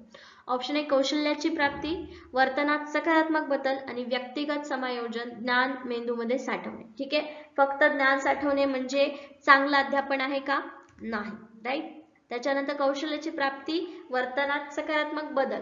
ठीक आहे, हे दोन ऑप्शन सध्या आपल्याला इथे बरोबर वाटतात. व्यक्तिगत समायोजन याच्यामध्ये येत नाही. ठीक आहे, मग करेक्ट आन्सर काय असणार आहे, बी, वर्तनात्मक सकारात्मक बदल. ठीक आहे, कौशल्य प्राप्ती तर ठीक आहे पण त्याच्यामध्ये अध्यापन योग्य प्रकारे झालंय किंवा त्याचं ऍप्लिकेशन व्यवस्थित झालंय हे करेक्ट होत नाही. सो ऑप्शन 2 मध्ये वर्तनात्मक सकारात्मक बदल हा तिथे करेक्ट अध्यापनाचा अर्थ होतो, म्हणून ऑप्शन 2 इथे करेक्ट आहे. ठीक आहे. नेक्स्ट प्रश्न आहे, शिक्षकाकडून फळाचा सर्वोत्तम उपयोग कशासाठी केला गेला जातो. ठीक आहे, कशासाठी केला जातो, अध्यापनाचा आशय फलकावर लिहिणे, विद्यार्थ्यांना एकाग्र चित्त करण्यासाठी, महत्त्वपूर्ण उल्लेखनीय मुद्दे लिहिण्यासाठी आणि स्वतःला विद्यार्थ्यांसमोर शिक्षक म्हणून सादर करण्यासाठी. आता हे ऑप्शन्स बघता आपल्याला चौथा ऑप्शन तर पहिले कट होतं. ठीक आहे, विद्यार्थ्यांना शिक्षक म्हणून सादर करण्यासाठी ते मुद्दे लिहितात असं नाही. ठीक आहे, त्याच्यानंतर फक्त अध्यापनाचा आशय लिहिण्यासाठी, ठीक आहे, आशय लिहितात पण तो तेवढा महत्त्वाचा मुद्दा नाहीये. ठीक आहे, त्याच्यानंतर चित्त एकाग्र करण्यासाठी तर नाहीच. मग एकच आन्सर करेक्ट आहे याच्यामध्ये, ऑप्शन 3, महत्त्वपूर्ण व उल्लेखनीय मुद्दे सादर करण्यासाठी आणि ते विद्यार्थ्यांना लक्षात आणून देण्यासाठी. ठीक आहे, पुढचा प्रश्न आहे, सध्याच्या काळातील अध्यापनाची सर्वात प्रभावी पद्धत कोणती. आता जे अध्ययन चालू आहे त्या अध्ययनामध्ये कोणत्या प्रकारची सगळ्यात चांगली पद्धत आहे. एक आहे स्वयं अध्ययन, स्वतः अभ्यास करायचा, समोरासमोर अध्ययन जे क्लासरूम मध्ये स्कूलमध्ये होतं. ठीक आहे, मिश्र अध्ययन म्हणजे ज्याच्यामध्ये स्वाध्यायन आलं आणि शिक्षकांचं पण अध्ययन, आणि त्यानंतर ई लर्निंग म्हणजे कधीही कोणत्याही वेळी कुठेही आपण अध्ययन करू शकतो. ठीक आहे, सो या दिलेल्या ऑप्शन्स पैकी ई लर्निंग जो ऑप्शन आहे तो सगळ्यात चांगला आणि प्रभावी आहे, कारण कोणत्याही व्यक्तीला कधीही तो अवेलेबल आहे, म्हणून ऑप्शन 3 इथे करेक्ट आहे. ओके, त्याच्यानंतर पुढचा प्रश्न आहे, प्राथमिक शालेय स्तरावर अधिकतर शिक्षक या स्त्रिया असाव्यात, कारण ठीक आहे, प्राथमिक स्तरांमध्ये पोरं जे आहेत, लहान मुलं जी आहेत ती स्टार्ट करतात शिक्षणाला, ठीक आहे, त्याच्यामध्ये स्त्रिया असाव्यात असं त्यांचं म्हणणं आहे. का असाव्यात? ऑप्शन्स दिलेले आहेत. स्त्री शिक्षिका या विद्यार्थ्यांना पुरुष शिक्षकापेक्षा अधिक चांगल्या प्रकारे शिकू शकतात. स्त्री शिक्षिकेला पुरुष शिक्षकांपेक्षा अध्यापन अशी याची चांगली माहिती असते. स्त्री शिक्षिका कमी वेतनावर काम करण्यास तयार असतात आणि स्त्री शिक्षिका बालकांशी प्रेम व स्नेहपूर्वक वागू शकतात.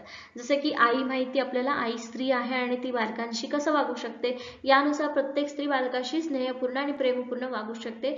म्हणून इथं ऑप्शन 4 कसा आहे? करेक्ट आहे. दिलेल्या ऑप्शन्स पैकी सगळ्यात योग्य आन्सर 4 वाटतं, म्हणून आपण 4 हे आन्सर करेक्ट आहे. ओके, पुढचा प्रश्न आहे, खालीलपैकी कोणता एक अध्यापनाचा सर्वोत्कृष्ट प्रकार मानला जातो? अध्ययनाचा सर्वोत्कृष्ट प्रकार. ओके, ऑप्शन आहे शृंखला अध्ययन, समस्या निराकरण अध्ययन, चेतक प्रतिसाद अध्ययन आणि साधक अभिसंधान अध्ययन. ठीक आहे, सो याचे करेक्ट आन्सर आहे 2, समस्या निराकरण अध्ययन. कधीही ही अध्ययन पद्धती सर्वोत्कृष्ट आहे, कारण इथं समस्यांचं निराकरण होतं, म्हणजेच चांगल्या प्रकारे अध्ययन होतं. ओके, पुढचा प्रश्न आहे, एखादी व्यक्ती अध्यापनाला व्यवसायाच्या स्वरूपात स्वीकारून आनंदित होतो जेव्हा, ठीक आहे, कधी होतो? जेव्हा शिक्षक एखादा आहे तो कधी खुश होईल? जेव्हा त्याच्या प्रोफेशन बद्दल त्याला काय मिळेल? ऑप्शन आहे, तिच्या वर्गातील विद्यार्थ्यांवर नियंत्रण राहील, ती विद्यार्थ्यांकडून आदर प्राप्त करेल, आपल्या सहकाऱ्यांपेक्षा तिच्याकडे अधिक पात्रता असेल आणि उच्च अधिकाऱ्यांच्या ती अधिकाधिक जवळ असेल. त्याचं करेक्ट आन्सर असणार आहे ऑप्शन 2, ती विद्यार्थ्यांकडून आदर प्राप्त करेल. वेतन किंवा बाकीच्यांकडून आदर प्राप्त करण्यापेक्षा विद्यार्थ्यांकडून जेव्हा आदर प्राप्त करते एखादी व्यक्ती, तेव्हा त्यांना व्यवसायाबद्दल म्हणजे आपल्या टीचर या पदवीबद्दल त्यांना काय वाटेल? आदर वाटेल. ओके, पुढचा प्रश्न आहे, प्रभावी आणि दीर्घकाळ टिकणारे शिक्षण घेण्यासाठी अध्ययनकर्त्याकडे काय असले पाहिजे?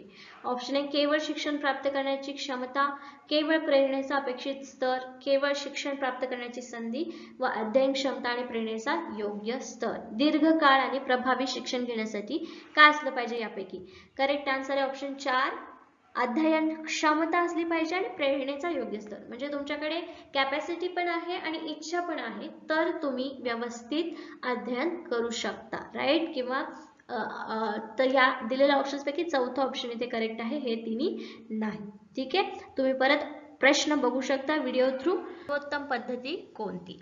माहिती प्रदान करणे, विद्यार्थ्यांना पुस्तके वाचण्यास सांगणे, विद्यार्थ्यांना चांगली संदर्भ सामग्री सुचवणे, किंवा वर्गात चर्चा घडून आणणे व त्यात सहभागी होणे. ठीक आहे, काय म्हणलेलं आहे? अध्यापन कोणत्या कोणत्या पद्धतीने चांगलं होऊ शकतं? तर नुसतं माहिती प्रदान करून त्यांना आकलन होणार आहे का? नाही, म्हणजे हा ऑप्शन आपला नसणार आहे. विद्यार्थ्यांना पुस्तके वाचण्यास सांगणे, पुस्तक वाचून त्यांना नॉलेज मिळेल, माहिती मिळेल, पण त्यातून आकलन होणार आहे याची गॅरंटी नाही, म्हणजे ही पण अध्यापनाची चुकीची पद्धत आहे किंवा तेवढी इफेक्टिव्ह पद्धत नाही.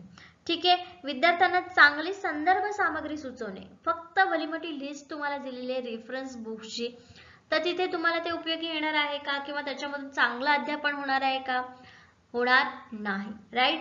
म्हणून एकच ऑप्शन इथे आपल्याला चौथं दिसतंय, वर्गात चर्चा घडून आणणे आणि त्यात सहभागी होणे. राईट, वर्गामध्ये कुठल्याही विषयामध्ये चर्चा करायची आणि त्यात सहभागी झाले तर विद्यार्थी आणि शिक्षक यांच्यामध्ये कम्युनिकेशन चांगलं होईल आणि आपलं शिक्षण पण चांगलं होईल. राईट, सो आपलं करेक्ट आन्सर आहे इथे 4, वर्गात चर्चा घडवून आणणे आणि त्यात सहभागी होणे.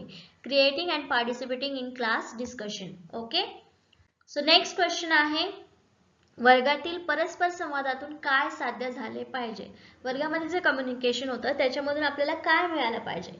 Okay, what should be achieved through interaction in the classroom? First option आहे वेगवेगळे युक्तिवाद ऐकवास मिळायला हवेत, विविध स्वरूपाची माहिती प्राप्त व्हायला हवी, वेगवेगळे विचार व संकल्पना यांचे ज्ञान व्हावयास, आणि 4, वाद विवाद घडून यायला म्हणून. ठीक आहे, काय साध्य व्हायला पाहिजे संवादातून? आता करेक्ट आन्सर आहे ऑप्शन 3, वेगवेगळे विचार आणि संकल्पना यांचे ज्ञान व्हायला पाहिजे यासाठी. नुसते युक्तिवाद ऐकून मजा घेणं किंवा हे व्यवस्थित आहे का? नाही, म्हणजे एक ऑप्शन इथं चुकीचं आहे. ठीक आहे, त्याच्यानंतर नुसती माहिती घेणं पण चुकीचं आहे. ठीक आहे, वादविवाद घडवणं किंवा वादविवाद व्हावे म्हणून इंटरॅक्शन करावा, संवाद करावा, हे बरोबर आहे का? अजिबात नाही. म्हणजे इथे करेक्ट आन्सर काय असणार आहे, करेक्ट ऑप्शन काय असणार आहे, 3. विचार आणि संकल्पना. प्रत्येक व्यक्तीचे, प्रत्येक स्टुडंट्सचे विचार तुम्ही ऐकाल, तुमचे विचार त्यांना सांगाल, याच्यामधून तुमचं नॉलेज वाढेल. ठीक आहे, व्यवहार ज्ञान, संकल्पना वेगवेगळ्या तुम्हाला माहिती होतात. म्हणून याचं तिसरं ऑप्शन करेक्ट आहे, to gain knowledge of different thoughts and concept. याच्यासाठी इंटरॅक्शन चालू असतं. ओके, नेक्स्ट क्वेश्चन आहे, शिक्षा देऊन मुलांना बिघडवणे या विधानाचा अभिप्राय म्हणजे काय? ठीक आहे, the meaning of statement is to spoil children without punishment. वर्गामध्ये विद्यार्थ्यांना शिक्षा करणे थांबविणे, शारीरिक शिक्षा देणे योग्य नाही, अयोग्य वर्तनासाठी शिक्षा दिली पाहिजे आणि विद्यार्थ्यांना छडीने मारले पाहिजे. शिक्षा न देऊन मुलांना बिघडवणे याचा अर्थ काय विचारलाय? सो याचं करेक्ट आन्सर आहे ऑप्शन 3, अयोग्य वर्तनासाठी शिक्षा दिली पाहिजे. काय म्हणलेलं आहे, तुम्ही जर शिक्षा नाही दिली तर मुले बिघडतील, असं हे विधान आहे. ठीक आहे, तर याचा अर्थ असं नाही की विद्यार्थ्यांना शिक्षा करणंच थांबवलं पाहिजे. शिक्षा देणं योग्य नाही हे पण चुकीचं आहे. ठीक आहे, जोपर्यंत विद्यार्थ्यांना चुकीचं गोष्ट केल्यानंतर किंवा एखादी गोष्ट न केल्यावर शिक्षा होते हे माहीत होत नाही किंवा हे जाणत नाहीत, तोपर्यंत ते त्यांची कामं करणार नाहीत. म्हणून अयोग्य वर्तनासाठी शिक्षा दिली तरच ते पुढे जाऊन सुधारतील. म्हणून इथे करेक्ट आन्सर काय असणार आहे, अयोग्य वर्तनासाठी शिक्षा दिली पाहिजे. या वाक्याचा अर्थ असा आहे की शिक्षा न देऊन मुलांना बिघडवणे हे म्हणजेच अयोग्य वर्तनासाठी शिक्षा दिली पाहिजे. ठीक आहे, पॉझिटिव्ह वाक्य तिथे केलेलं आहे आपण. ठीक आहे, नेक्स्ट क्वेश्चन आहे, वर्गातील शिक्षकांच्या संप्रेषणास काय म्हटले जाते? ठीक आहे, what is teachers communication in classroom called? First आहे आंतरवैयक्तिक संप्रेषण, जनसंप्रेषण, समूहांतर्गत संप्रेषण आणि समोरासमोरील संप्रेषण. ठीक आहे, इथे करेक्ट आन्सर आहे ऑप्शन सी, समूहांतर्गत संप्रेषण. आंतरवैयक्तिक म्हणजे दोघांमधला संवाद. ठीक आहे, जनसंप्रेषण म्हणजे समोर लोकांचा समूह बसलेला आहे आणि एकेरी व्याख्यान वगैरे चाललेलं आहे. ठीक आहे, त्याच्यानंतर तिसरं समूहांतर्गत संप्रेषण म्हणजे एक ग्रुप आहे आणि त्याच्यावरती एक व्यक्ती आहे आणि त्या दोघांमध्ये संवाद चाललेला आहे, एक व्यक्ती इंटरव्ह्यू किंवा शिक्षक विद्यार्थी, हे काय आहे, समूहांतर्गत संप्रेषण आहे. ठीक आहे, आणि समोरासमोरील संप्रेषण, ठीक आहे, समोरासमोरील संप्रेषण कोणते येऊ शकतं, व्यक्ती येऊ शकतं किंवा ग्रुप येऊ शकतं. पण समूहांतर्गत संप्रेषण इंटरव्ह्यू किंवा हे आपलं क्लासरूम, टीचर क्लासरूम जे आहे ते समूहांतर्गत संप्रेषण आहे. ओके, म्हणून करेक्ट आन्सर आहे option C, intra group communication. ठीक आहे, नेक्स्ट क्वेश्चन आहे, जर तुम्हाला सर्वसामान्य विद्यार्थ्यांबरोबर दृष्टीहीन विद्यार्थ्यांना शिकवण्याची संधी मिळाली तर तुम्ही वर्गामध्ये दृष्टीहीन विद्यार्थ्यांशी कोणत्या प्रकारचा व्यवहार कराल? ठीक आहे, मला वाटतं क्वेश्चन पण आला होता. If you had the opportunity to teach visually impaired students along with the regular students, how would you deal with the visually impaired students in a classroom? ठीक आहे, दृष्टीहीन विद्यार्थ्यांकडे अतिरिक्त लक्ष देणार नाही कारण त्यामुळे सर्वसामान्य विद्यार्थ्यांचे नुकसान होऊ शकते. वर्गात सहानुभूतीने त्यांची देखरेख कराल. तुम्ही असा विचार कराल की दृष्टीहीनता हे त्या विद्यार्थ्यांचे नशीब आहे व त्यासंबंधी तुम्ही काहीही करू शकत नाही. आणि चौथा ऑप्शन आहे, दृष्टीहीन विद्यार्थ्यांना पुढील रांगेत बसवण्याची व्यवस्था कराल व त्याला सोयीस्कर वाटेल अशा गतीने शिकवण्याचा प्रयत्न करा. आता यापैकी सगळ्यात योग्य वर्तन कोणतं आहे शिक्षकाचं, ते आपलं करेक्ट आन्सर असणार आहे. तर याचं करेक्ट आन्सर आहे ऑप्शन 4. ठीक आहे, लक्ष न देणं किंवा सहानुभूतीने देखरेख करणं किंवा बाकीच्यांचं नुकसान होऊ नये किंवा त्या व्यक्तीला फक्त नशीब आहे म्हणून सोडून देणे या नैतिकतेमध्ये बसत नाही. शिक्षकाच्या व्यक्तिमत्वाला ते सूट करत नाही. म्हणून इथे चौथं ऑप्शन करेक्ट आहे की त्या विद्यार्थ्याला सोयीस्कर वाटेल अशा पद्धतीने, अशा गतीने शिकवायचं आणि त्याला पुढे बसवण्याची सोय करायची, जेणेकरून जर त्याला कळलं नाही, समजलं नाही तर तो विचारू शकतो. ठीक आहे, पुढचा प्रश्न आहे, पुढीलपैकी कोणते चांगल्या संपादन चाचणीचे वैशिष्ट्य आहे? अचीवमेंट टेस्टचं वैशिष्ट्य नाही विचारले. ठीक आहे, क्वेश्चन नीट वाचला आपण तर आपले मार्क्स मिस होत नाहीत. बरेच वेळेस परीक्षेमध्ये ही प्रॉब्लेम होतो की आपण क्वेश्चन नीट वाचत नाही, आन्सर देऊन टाकतो आणि तिथे मग आपले मार्क्स जातात. तर बघा खालीलपैकी कोणता चांगले संपादन चाचणीचे वैशिष्ट्य नाही. Which of the following is not characteristics of good achievement test. Option आहे विश्वसनीयता, वस्तुनिष्ठता, अस्पष्टता आणि वैधता. याचं करेक्ट आन्सर आहे ऑप्शन 3 अस्पष्टता. ठीक आहे, विश्वसनीयता असू दे, वस्तुनिष्ठता असू दे आणि वैधता असू दे, हे याच्यावरून आपल्याला काहीतरी अचिव्हमेंट स्टुडंटनी केलेली आहे हे दिसून येतं. ठीक आहे, किंवा टीचरनी संपादन केलेले हे दिसून येतं. पण अस्पष्टता, ठीक आहे, याच्यावरून कुठलीही अचिव्हमेंट दिसून येत नाही. ओके, नेक्स्ट क्वेश्चन आहे एका चांगल्या दृष्टीने फलक लेखन करण्याची चांगली पद्धती कोणती आहे? एका चांगल्या शिक्षकाच्या दृष्टीने. ठीक आहे, ऑप्शन आहे वर्ग अध्यापनात फलक लेखन वेगाने व शक्य तेवढे स्पष्ट करावे. सर्वप्रथम पाठ्य आशय फलकावर लिहिणे व नंतर विद्यार्थ्यांना वाचायला सांगणे. सर्वप्रथम विद्यार्थ्यांना प्रश्न विचारणे व त्यांनी सांगितलेली उत्तरे फलकावर लिहिणे. अध्यापन करत असताना महत्त्वपूर्ण मुद्दे शक्य तितक्या स्पष्ट भाषेत फलकावर लिहिणे. ठीक आहे, याच्यामधलं कुठला आन्सर करेक्ट आहे? याचं करेक्ट आन्सर आहे ऑप्शन 4. ठीक आहे, फलक वेगाने लिहिणे किंवा आशय फलकावर लिहून विद्यार्थ्यांना वाचायला सांगणं किंवा प्रश्न विचारून ते फलकावर लिहिणं, याच्यापेक्षा जो चांगला मार्ग आहे तो म्हणजे अध्यापन करत असताना महत्त्वपूर्ण मुद्दे शक्य तितक्या स्पष्ट भाषेत फलकावर लिहिणे. जसं की एखादा मोठा चॅप्टर असेल, त्याचा मोठा पॅरेग्राफ असेल, त्याचा आशय 1 ते 2 ते 3 शब्दामध्ये मुद्दे सूटपणे फलकावर मांडलं, हे तिथे करेक्ट आहे. म्हणून चांगल्या शिक्षकाच्या दृष्टीने ऑप्शन 4 इथे करेक्ट आहे. ओके, पुढचा प्रश्न बघूया. एक शिक्षक तेव्हाच यशस्वी होऊ शकतो जेव्हा तो विद्यार्थ्यांना चांगले नागरिक बनवण्यास मदत करेल, विद्यार्थ्यांना विषयाचे ज्ञान देईल, विद्यार्थ्यांना परीक्षेमध्ये उत्तीर्ण होण्यासाठी तयार करेल, विद्यार्थ्यांना विषय व्यवस्थितरित्या समजून देईल. ठीक आहे, काय असू शकतं? A teacher can be successful only when. कधी होऊ शकतो सक्सेसफुल? याचं करेक्ट आन्सर आहे ऑप्शन 4. ठीक आहे, a teacher can be successful when, विद्यार्थ्यांना एकच शिक्षक जेव्हा यशस्वी होऊ शकतो जेव्हा तो विद्यार्थ्यांना विषय व्यवस्थितरित्या समजून दे. ठीक आहे, विद्यार्थ्यांना नागरिक बनवण्यास मदत करण्यापेक्षा किंवा ज्ञान देण्यापेक्षा तो व्यवस्थितरित्या विषय समजलेला असेल, त्यावेळेस तो शिक्षक यशस्वी म्हटला जाईल. ठीक आहे, नेक्स्ट क्वेश्चन आहे अध्यापनाचा गतिशील दृष्टिकोन म्हणजे काय? A dynamic approach to teaching is. Option आहे अध्यापन प्रभावी आणि परिणामकारक असणे, अध्यापन उत्साहवर्धक व गतिशील असणे, अध्यापन स्थितिशील न राहता गतिशील राहणे, विद्यार्थ्यांना कृतीच्या माध्यमातून शिकण्यात प्रेरित करणे. त्याचा करेक्ट आन्सर आहे ऑप्शन 4, विद्यार्थ्यांना कृतीच्या माध्यमातून शिकण्यास प्रयत्न करणे. म्हणजे स्वतः जेव्हा ऍक्टिव्हिटी करतो त्यावेळेस त्यांना जास्त चांगलं आकलन होतं, त्यामुळे ऑप्शन 4 इथे करेक्ट आहे. ओके, नेक्स्ट क्वेश्चन आहे पुस्तक वापरून उत्तरे लिहिण्याचा चाचण्यांची शिफारस करण्याचे प्रमुख कारण काय आहे? ठीक आहे, तुम्हाला माहिती आहे ओपन बुक टेस्ट होते, ते करण्याचं रिझन काय आहे ते विचारलेलं आहे.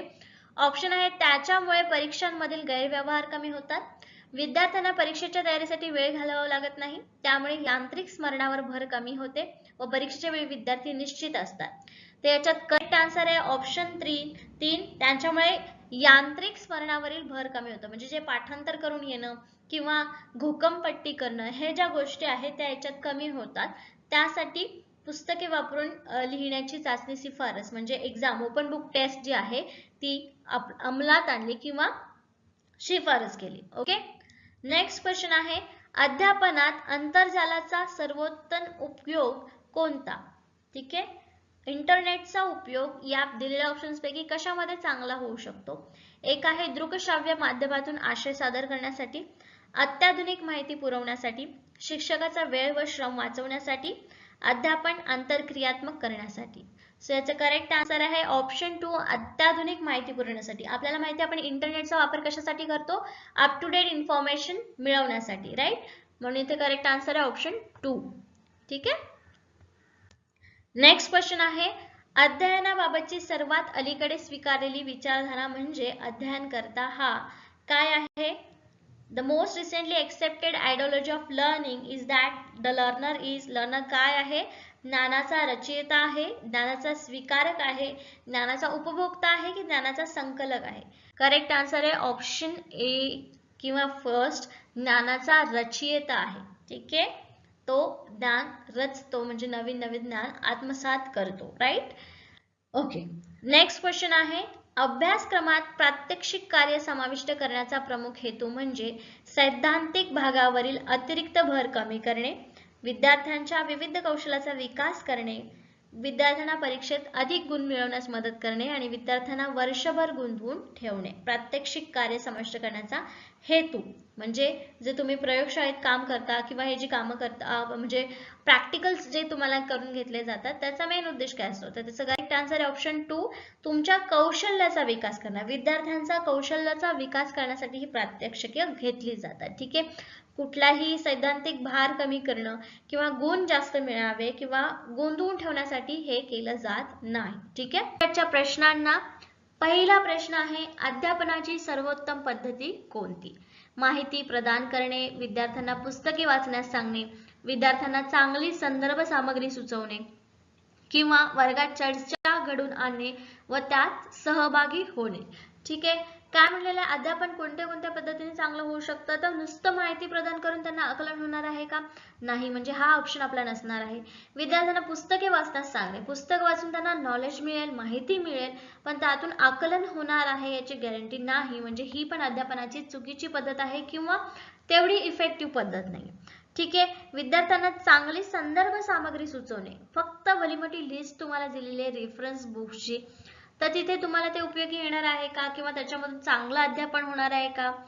होणार नाही. राईट, म्हणून एकच ऑप्शन इथे आपल्याला चौथं दिसतंय, वर्गात चर्चा घडवून आणणे आणि त्यात सहभागी होणे. राईट, वर्गामध्ये कुठल्याही विषयावरती चर्चा करायची आणि त्यात सहभागी झाले तर विद्यार्थी आणि शिक्षक यांच्यामध्ये कम्युनिकेशन चांगलं होईल आणि आपलं शिक्षण पण चांगलं होईल. राईट, सो आपलं करेक्ट आन्सर आहे इथे 4, वर्गात चर्चा घडवून आणणे आणि त्यात सहभागी होणे. Creating and participating in class discussion. Okay, so next question आहे, वर्गातील परस्पर संवादातून काय साध्य झाले पाहिजे? वर्गामध्ये जे कम्युनिकेशन होतं त्याच्यामधून आपल्याला काय मिळालं पाहिजे? Okay, what should be achieved through interaction in the classroom? First option आहे, वेगवेगळे युक्तिवाद ऐकवास मिळायला हवेत, विविध स्वरूपाची माहिती प्राप्त व्हायला हवी, वेगवेगळे विचार व संकल्पना यांचे ज्ञान व्हावयास, आणि 4, वादविवाद घडून यायला हवा म्हणून. ठीक आहे, काय साध्य व्हायला पाहिजे संवादातून? आता करेक्ट आन्सर आहे ऑप्शन 3, वेगवेगळे विचार आणि संकल्पना यांचे ज्ञान व्हायला पाहिजे यासाठी. नुसते युक्तिवाद ऐकून मजा घेणं किंवा हे व्यवस्थित आहे का? नाही, म्हणजे एक ऑप्शन इथं चुकीचं आहे. ठीक आहे, त्याच्यानंतर नुसती माहिती घेणं पण चुकीचं आहे. ठीक आहे, वादविवाद घडवणं किंवा वादविवाद व्हावे म्हणून इंटरॅक्शन करावा, संवाद करावा, हे बरोबर आहे का? अजिबात नाही, म्हणजे इथे करेक्ट आन्सर काय असणार आहे, करेक्ट ऑप्शन काय असणार आहे? 3, विचार आणि संकल्पना. प्रत्येक व्यक्तीचे, प्रत्येक स्टुडंट्सचे विचार तुम्ही ऐकाल, तुमचे विचार त्यांना सांगाल, याच्यामधून तुमचं नॉलेज वाढेल.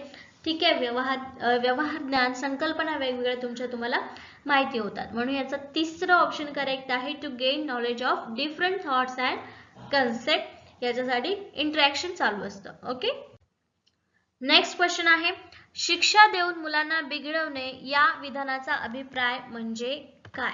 ठीक आहे, the meaning of statement is to spoil children without punishment.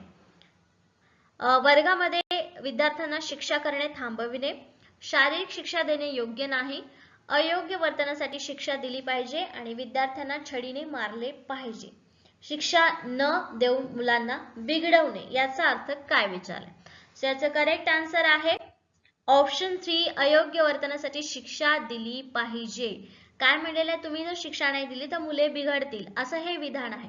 ठीक आहे, तर याचा अर्थ असा नाही की विद्यार्थ्यांना शिक्षा करणंच थांबवलं पाहिजे. शिक्षा देणं योग्य नाही हे पण चुकीचं आहे. ठीक आहे, जोपर्यंत विद्यार्थ्यांना चुकीचं गोष्ट केल्यानंतर किंवा एखादी गोष्ट न केल्यावर शिक्षा होते हे माहीत होत नाही किंवा हे जाणत नाहीत तोपर्यंत ते त्यांची कामं करणार नाहीत. म्हणून अयोग्य वर्तनासाठी शिक्षा दिली तरच ते पुढे जाऊन सुधारतील. म्हणून इथे करेक्ट आन्सर काय असणार आहे? अयोग्य वर्तनासाठी शिक्षा दिली पाहिजे. या वाक्याचा अर्थ असा आहे की शिक्षा न देऊन मुलांना बिघडवणे हे म्हणजेच अयोग्य वर्तनासाठी शिक्षा दिली पाहिजे. ठीक आहे, पॉझिटिव्ह वाक्य तिथे केलेलं आहे आपण. ठीक आहे, नेक्स्ट क्वेश्चन आहे, वर्गातील शिक्षकांच्या संप्रेषणास काय म्हटले जाते? ठीक आहे, what is teachers communication in classroom called? First आहे आंतरवैयक्तिक संप्रेषण, जनसंप्रेषण, समूहांतर्गत संप्रेषण आणि समोरासमोरील संप्रेषण. ठीक आहे, इथे करेक्ट आन्सर आहे ऑप्शन सी, समूहांतर्गत संप्रेषण. आंतरवैयक्तिक म्हणजे दोघांमधला संवाद. ठीक आहे, जनसंप्रेषण म्हणजे समोर लोकांचा समूह बसलेला आहे आणि एकेरी व्याख्यान वगैरे चाललेलं आहे. ठीक आहे, त्याच्यानंतर तिसरं समूहांतर्गत संप्रेषण म्हणजे एक ग्रुप आहे आणि त्याच्यावरती एक व्यक्ती आहे आणि त्या दोघांमध्ये संवाद चाललेला, एक व्यक्ती इंटरव्ह्यू किंवा शिक्षक विद्यार्थी, हे काय आहे?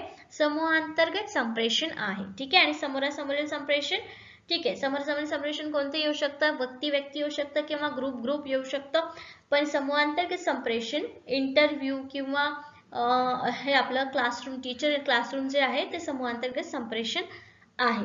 ओके, म्हणून करेक्ट आन्सर आहे option C, intra group communication.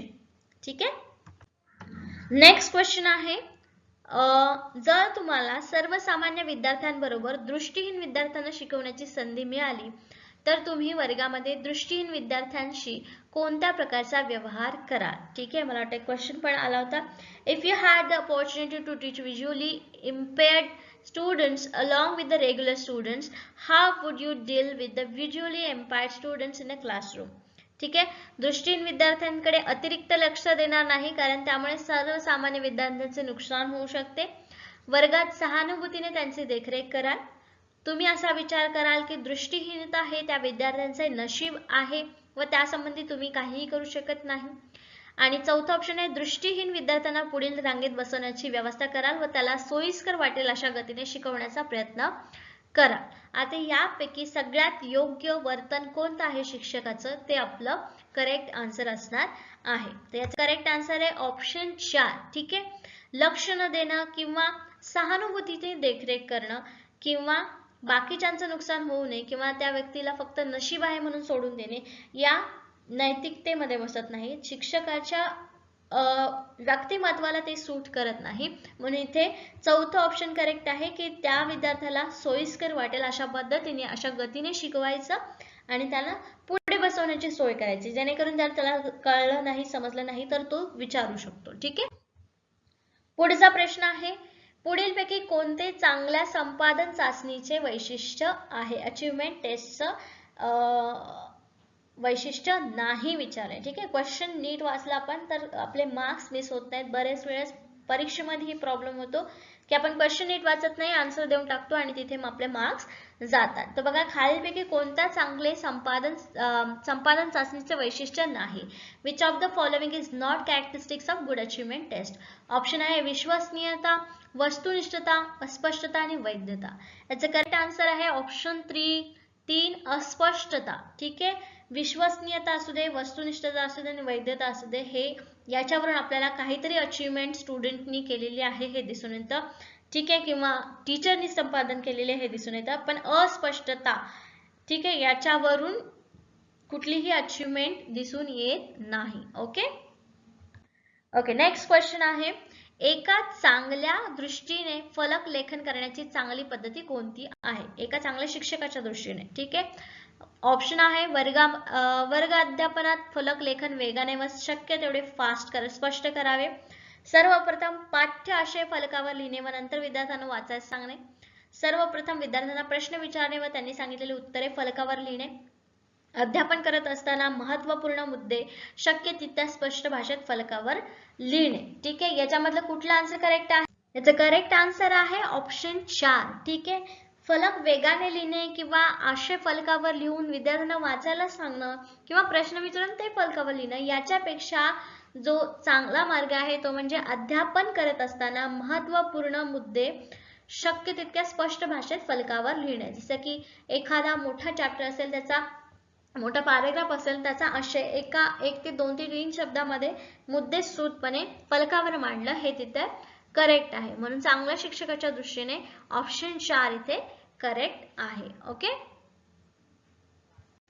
पुढचा प्रश्न बघूया. एक शिक्षक तेव्हाच यशस्वी होऊ शकतो जेव्हा तो विद्यार्थ्यांना चांगले नागरिक बनवण्यास मदत करेल, विद्यार्थ्यांना विषयाचे ज्ञान देईल, विद्यार्थ्यांना परीक्षेमध्ये उत्तीर्ण होण्यासाठी तयार करेल, विद्यार्थ्यांना विषय व्यवस्थितरित्या समजून देईल. ठीक आहे, काय असू शकतं? A teacher can be successful only when, कधी होऊ शकतो सक्सेसफुल?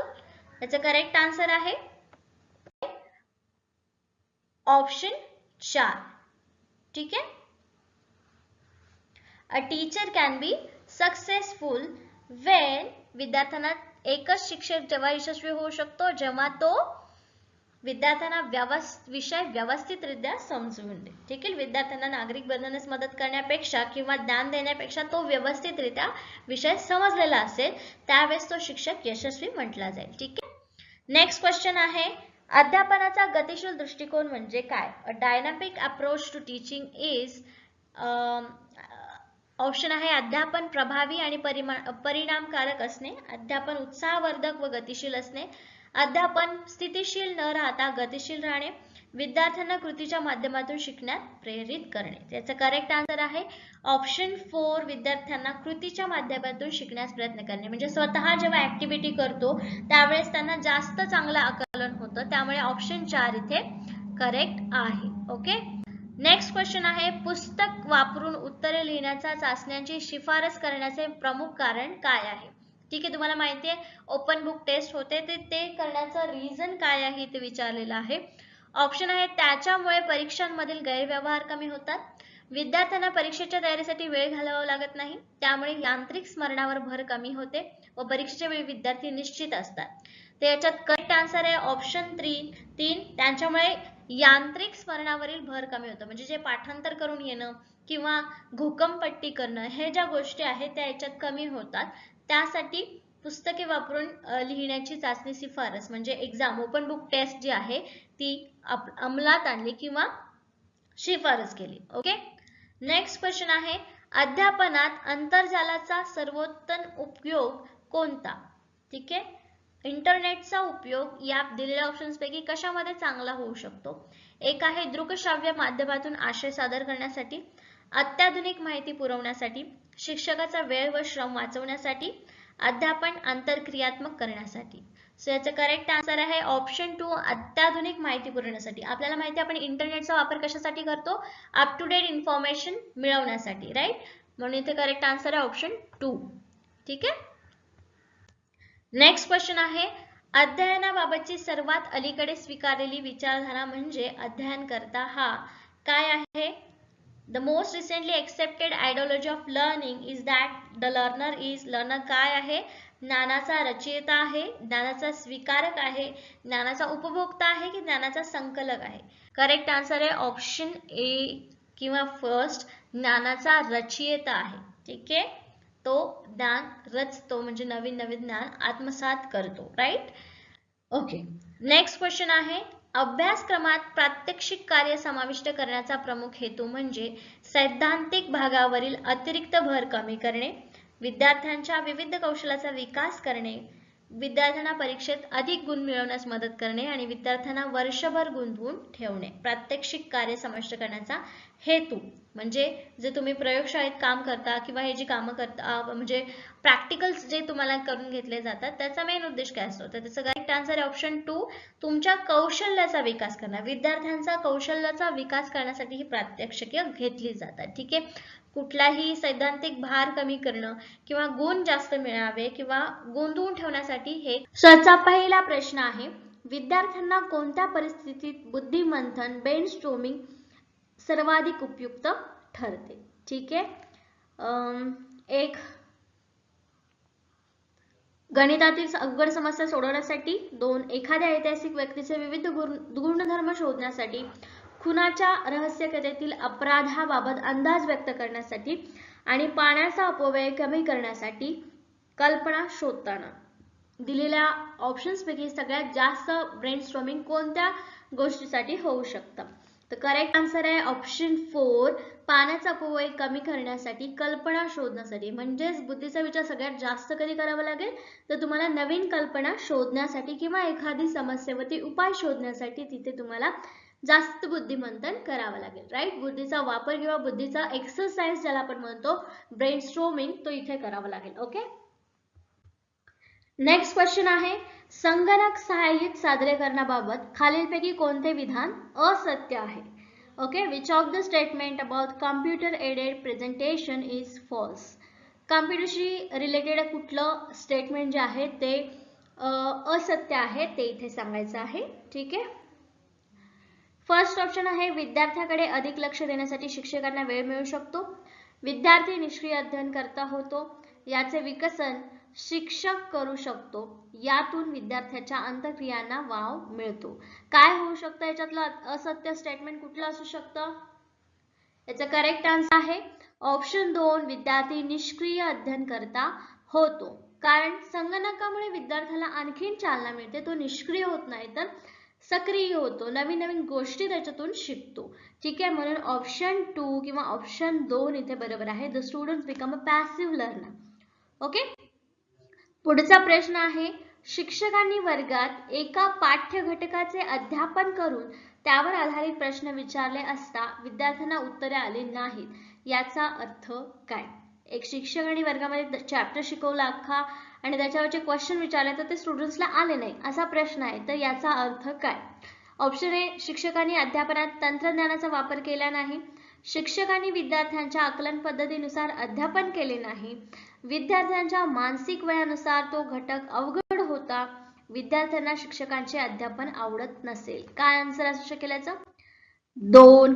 ठीक आहे, आकलन पद्धतीनुसार अध्यापन केले नाही. ज्या पद्धतीने आकलन व्हायला पाहिजे होतं त्या पद्धतीने आकलन झालं नाही, म्हणजेच त्यांना आवश्यकतेनुसार अध्यापन सुद्धा शिक्षकांनी केलेलं नाही. ठीक आहे, तंत्रज्ञानाचा वापर केला नाही केला तरी वेगवेगळ्या गोष्टी वापरून देखील ते अध्यापनामध्ये सुधारणा करू शकतात. ठीक आहे, म्हणून हे ऑप्शन इथे गेलं. मानसिक वयानुसार तो घटक अवघड होऊ शकतो, हे त्याच्यापेक्षा कमी महत्वाचा घटक आहे. ठीक आहे, आणि आवडत नसेल हा तर विषय नाही. सो याच्यामध्ये ऑप्शन 2 इथे करेक्ट आहे.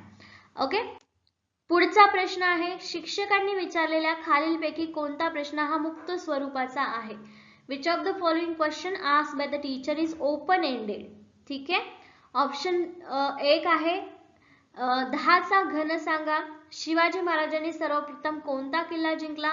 पाण्याचे गुणधर्म सांगा आणि गोदावरी नदी कोठे उगम पावते. मुक्त स्वरूपाचा प्रश्न कोणता आहे. याचा करेक्ट आन्सर आहे ऑप्शन सी, पाण्याचे गुणधर्म सांगा. ठीक आहे, याच्यामध्ये लिमिटेशन्स नसणार आहेत. पाण्याचे गुणधर्म सांगताना आता 10चा घन लिमिटेड आन्सर आहे. कोणता किल्ला जिंकला लिमिटेड आन्सर आहे.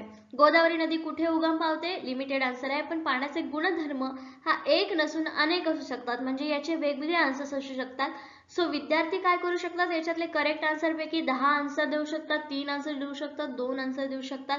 म्हणजे हा कशा स्वरूपाचा प्रश्न आहे, मुक्त स्वरूपाचा प्रश्न आहे. ठीक आहे, म्हणून इथे करेक्ट आन्सर आहे option 3, state the properties of water. Okay,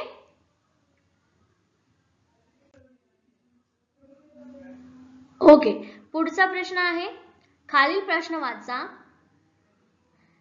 3.5x plus 2un plus 4t is equal to वरील प्रश्न विद्यार्थ्यांनी सोडवण्यातून कोणत्या अध्यापनाचे उद्दिष्ट साध्य होईल. ठीक आहे, which teaching objective will be achieve by the student solving the above question. हा क्वेश्चन आहे लॉजिकल किंवा मॅथमॅटिक्सचा क्वेश्चन.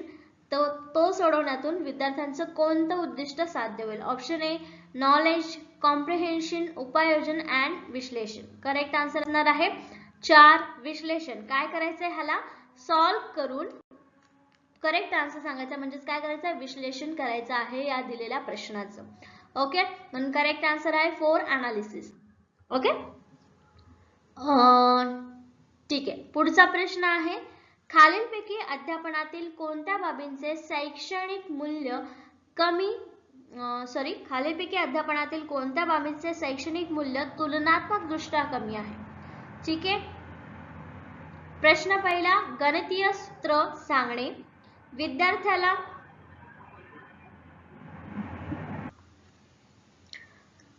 फर्स्ट ऑप्शन, विद्यार्थ्यांना गणितीय सूत्र सांगणे. विद्यार्थ्याला व्यावहारिक उदाहरणाद्वारे विषय समजावणे.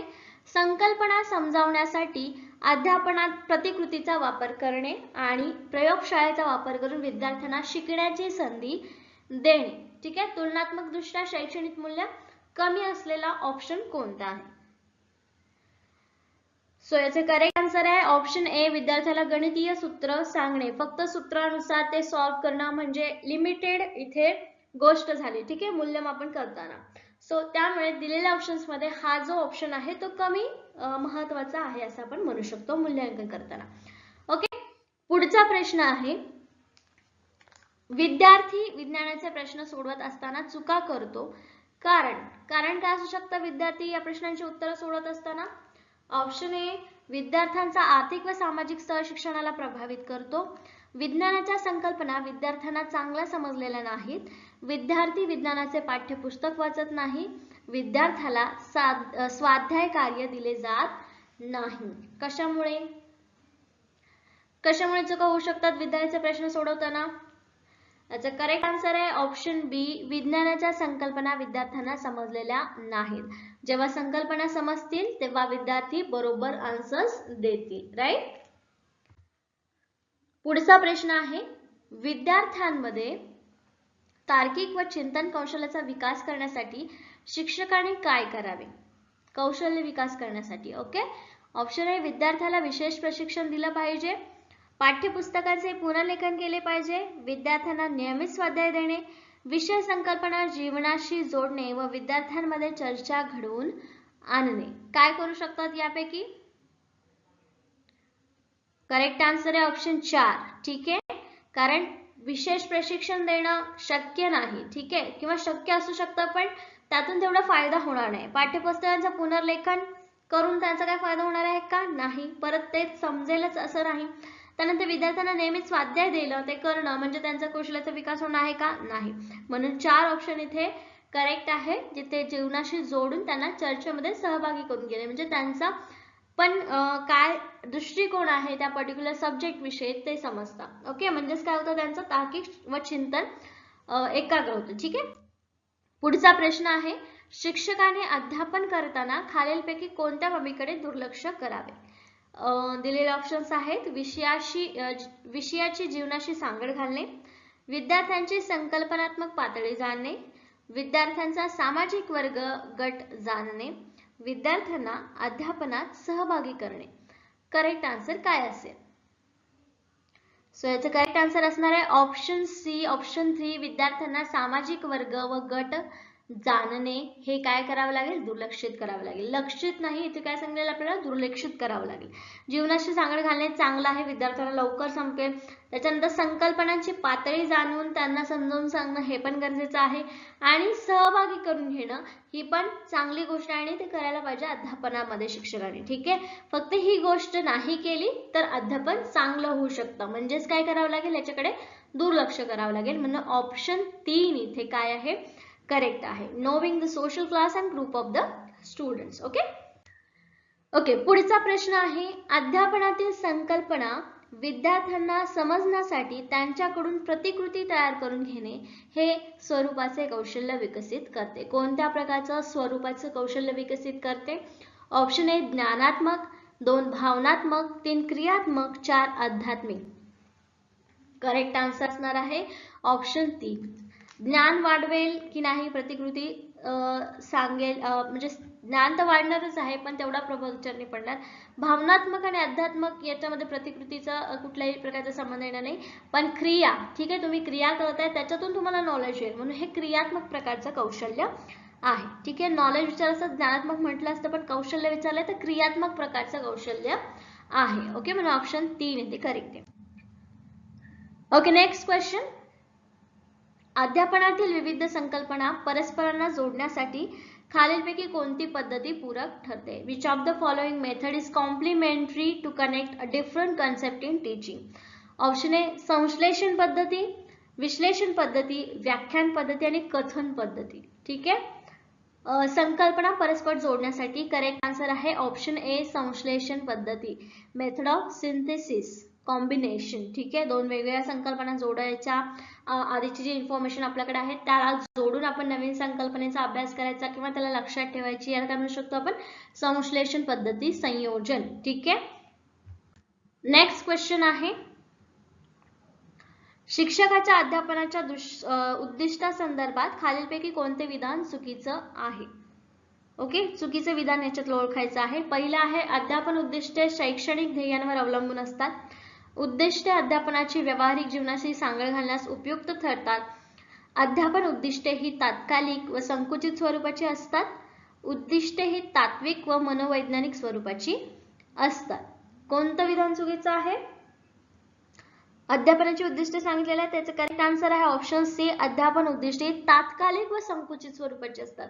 ती संकुचित स्वरूपाची असतात का? अजिबात नाही. बरोबर, म्हणून इथं हे स्टेटमेंट संकुचित वर्ड आल्यामुळेच हे स्टेटमेंट इथं चुकीचं आहे आणि करेक्ट आन्सर 3 आहे. ठीक आहे, ध्येयांवर अवलंबून असणे हे उद्दिष्ट असू शकतं. त्याच्यानंतर जीवनाशी सांगड घालून ठरवणे, व्यावहारिक जीवनाशी सांगड घालण्यासाठी करणे हे उद्दिष्ट असू शकतं.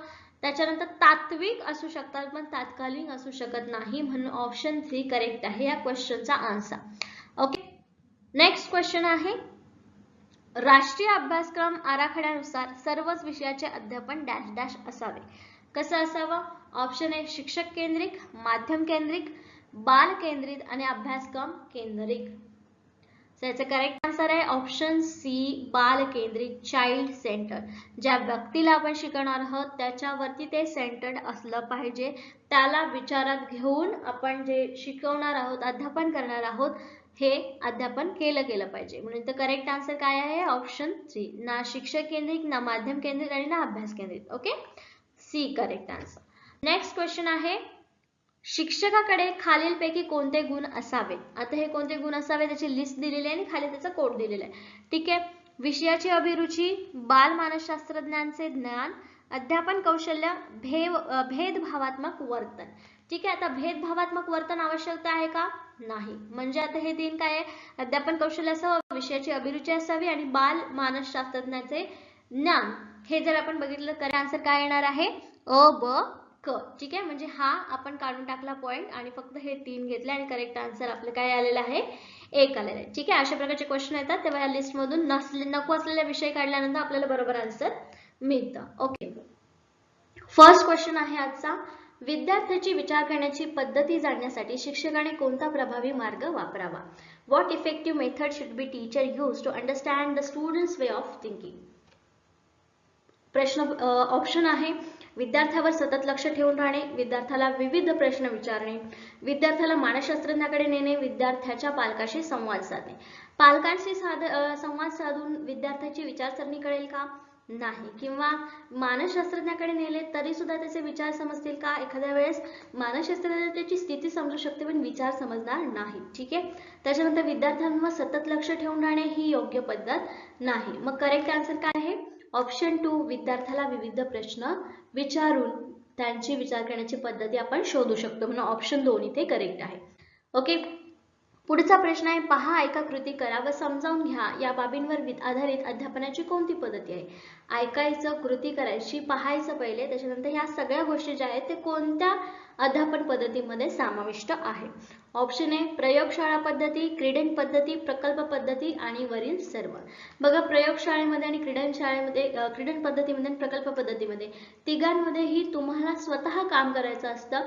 शिक्षक ॲज अ गाईड म्हणून फक्त काम करतील आणि याच्यामध्ये तुम्हाला स्वतःला कृती करायची असते आणि पाहणे आणि ऐकण्याची सुद्धा काय आहे? एक कृतीच आहे. म्हणजे या तिन्हीमध्येही तुम्हाला याची गरज पडते. म्हणजे करेक्ट आन्सर काय असणार आहे आपलं? 4. ओके, पुढचा प्रश्न आहे, विद्यार्थ्यांचे पूर्वीचे अनुभव लक्षात घेऊन त्यास अनुसरून नवीन अनुभव प्रदान करणे यास अध्यापनाचे कोणते सूत्र म्हणतात. कोणत्या सूत्रामध्ये आधीचं ज्ञान आहे आणि त्याच्यासोबतच नवीन अनुभव किंवा नवीन नॉलेज तुम्हाला ऍड करायचं आहे.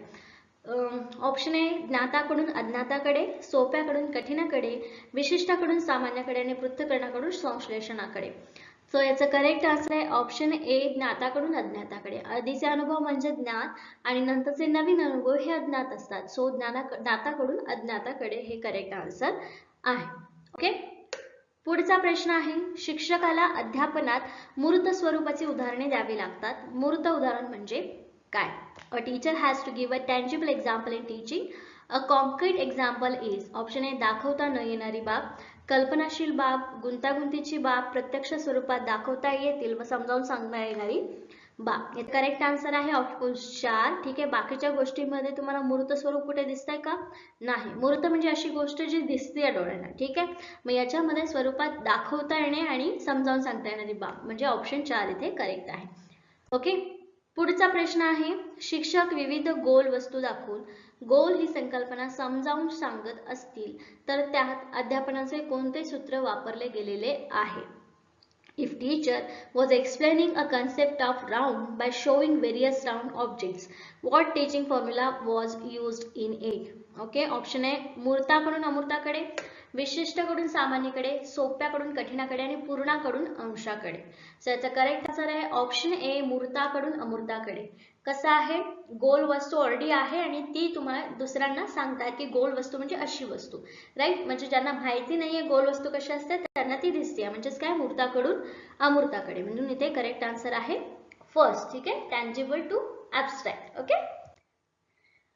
उडकी. पुढचा प्रश्न आहे, खालीलपैकी अध्यापनाचे कोणते सूत्र नाही? Which of the following is not a formula teaching? Okay. First option आहे मानसशास्त्रज्ञाकडून तर्कशास्त्राकडे, कठीणाकडून सोप्याकडे, पूर्णाकडून अंशाकडे, पृथक्करणातून संश्लेषणाकडे. ठीक आहे. करेक्ट आन्सर काय असणार आहे? 2. कठीणाकडून सोप्याकडे. असं कुठल्याही प्रकारचं अध्ययनाचं सूत्र नाही.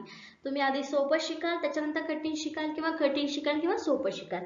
ठीक आहे. याच्यामध्ये असं सूत्र नाही की याच्याकडून याच्याकडे. बाकीचे तिन्ही म्हणजे काय आहे? सूत्र आहे. ठीक आहे.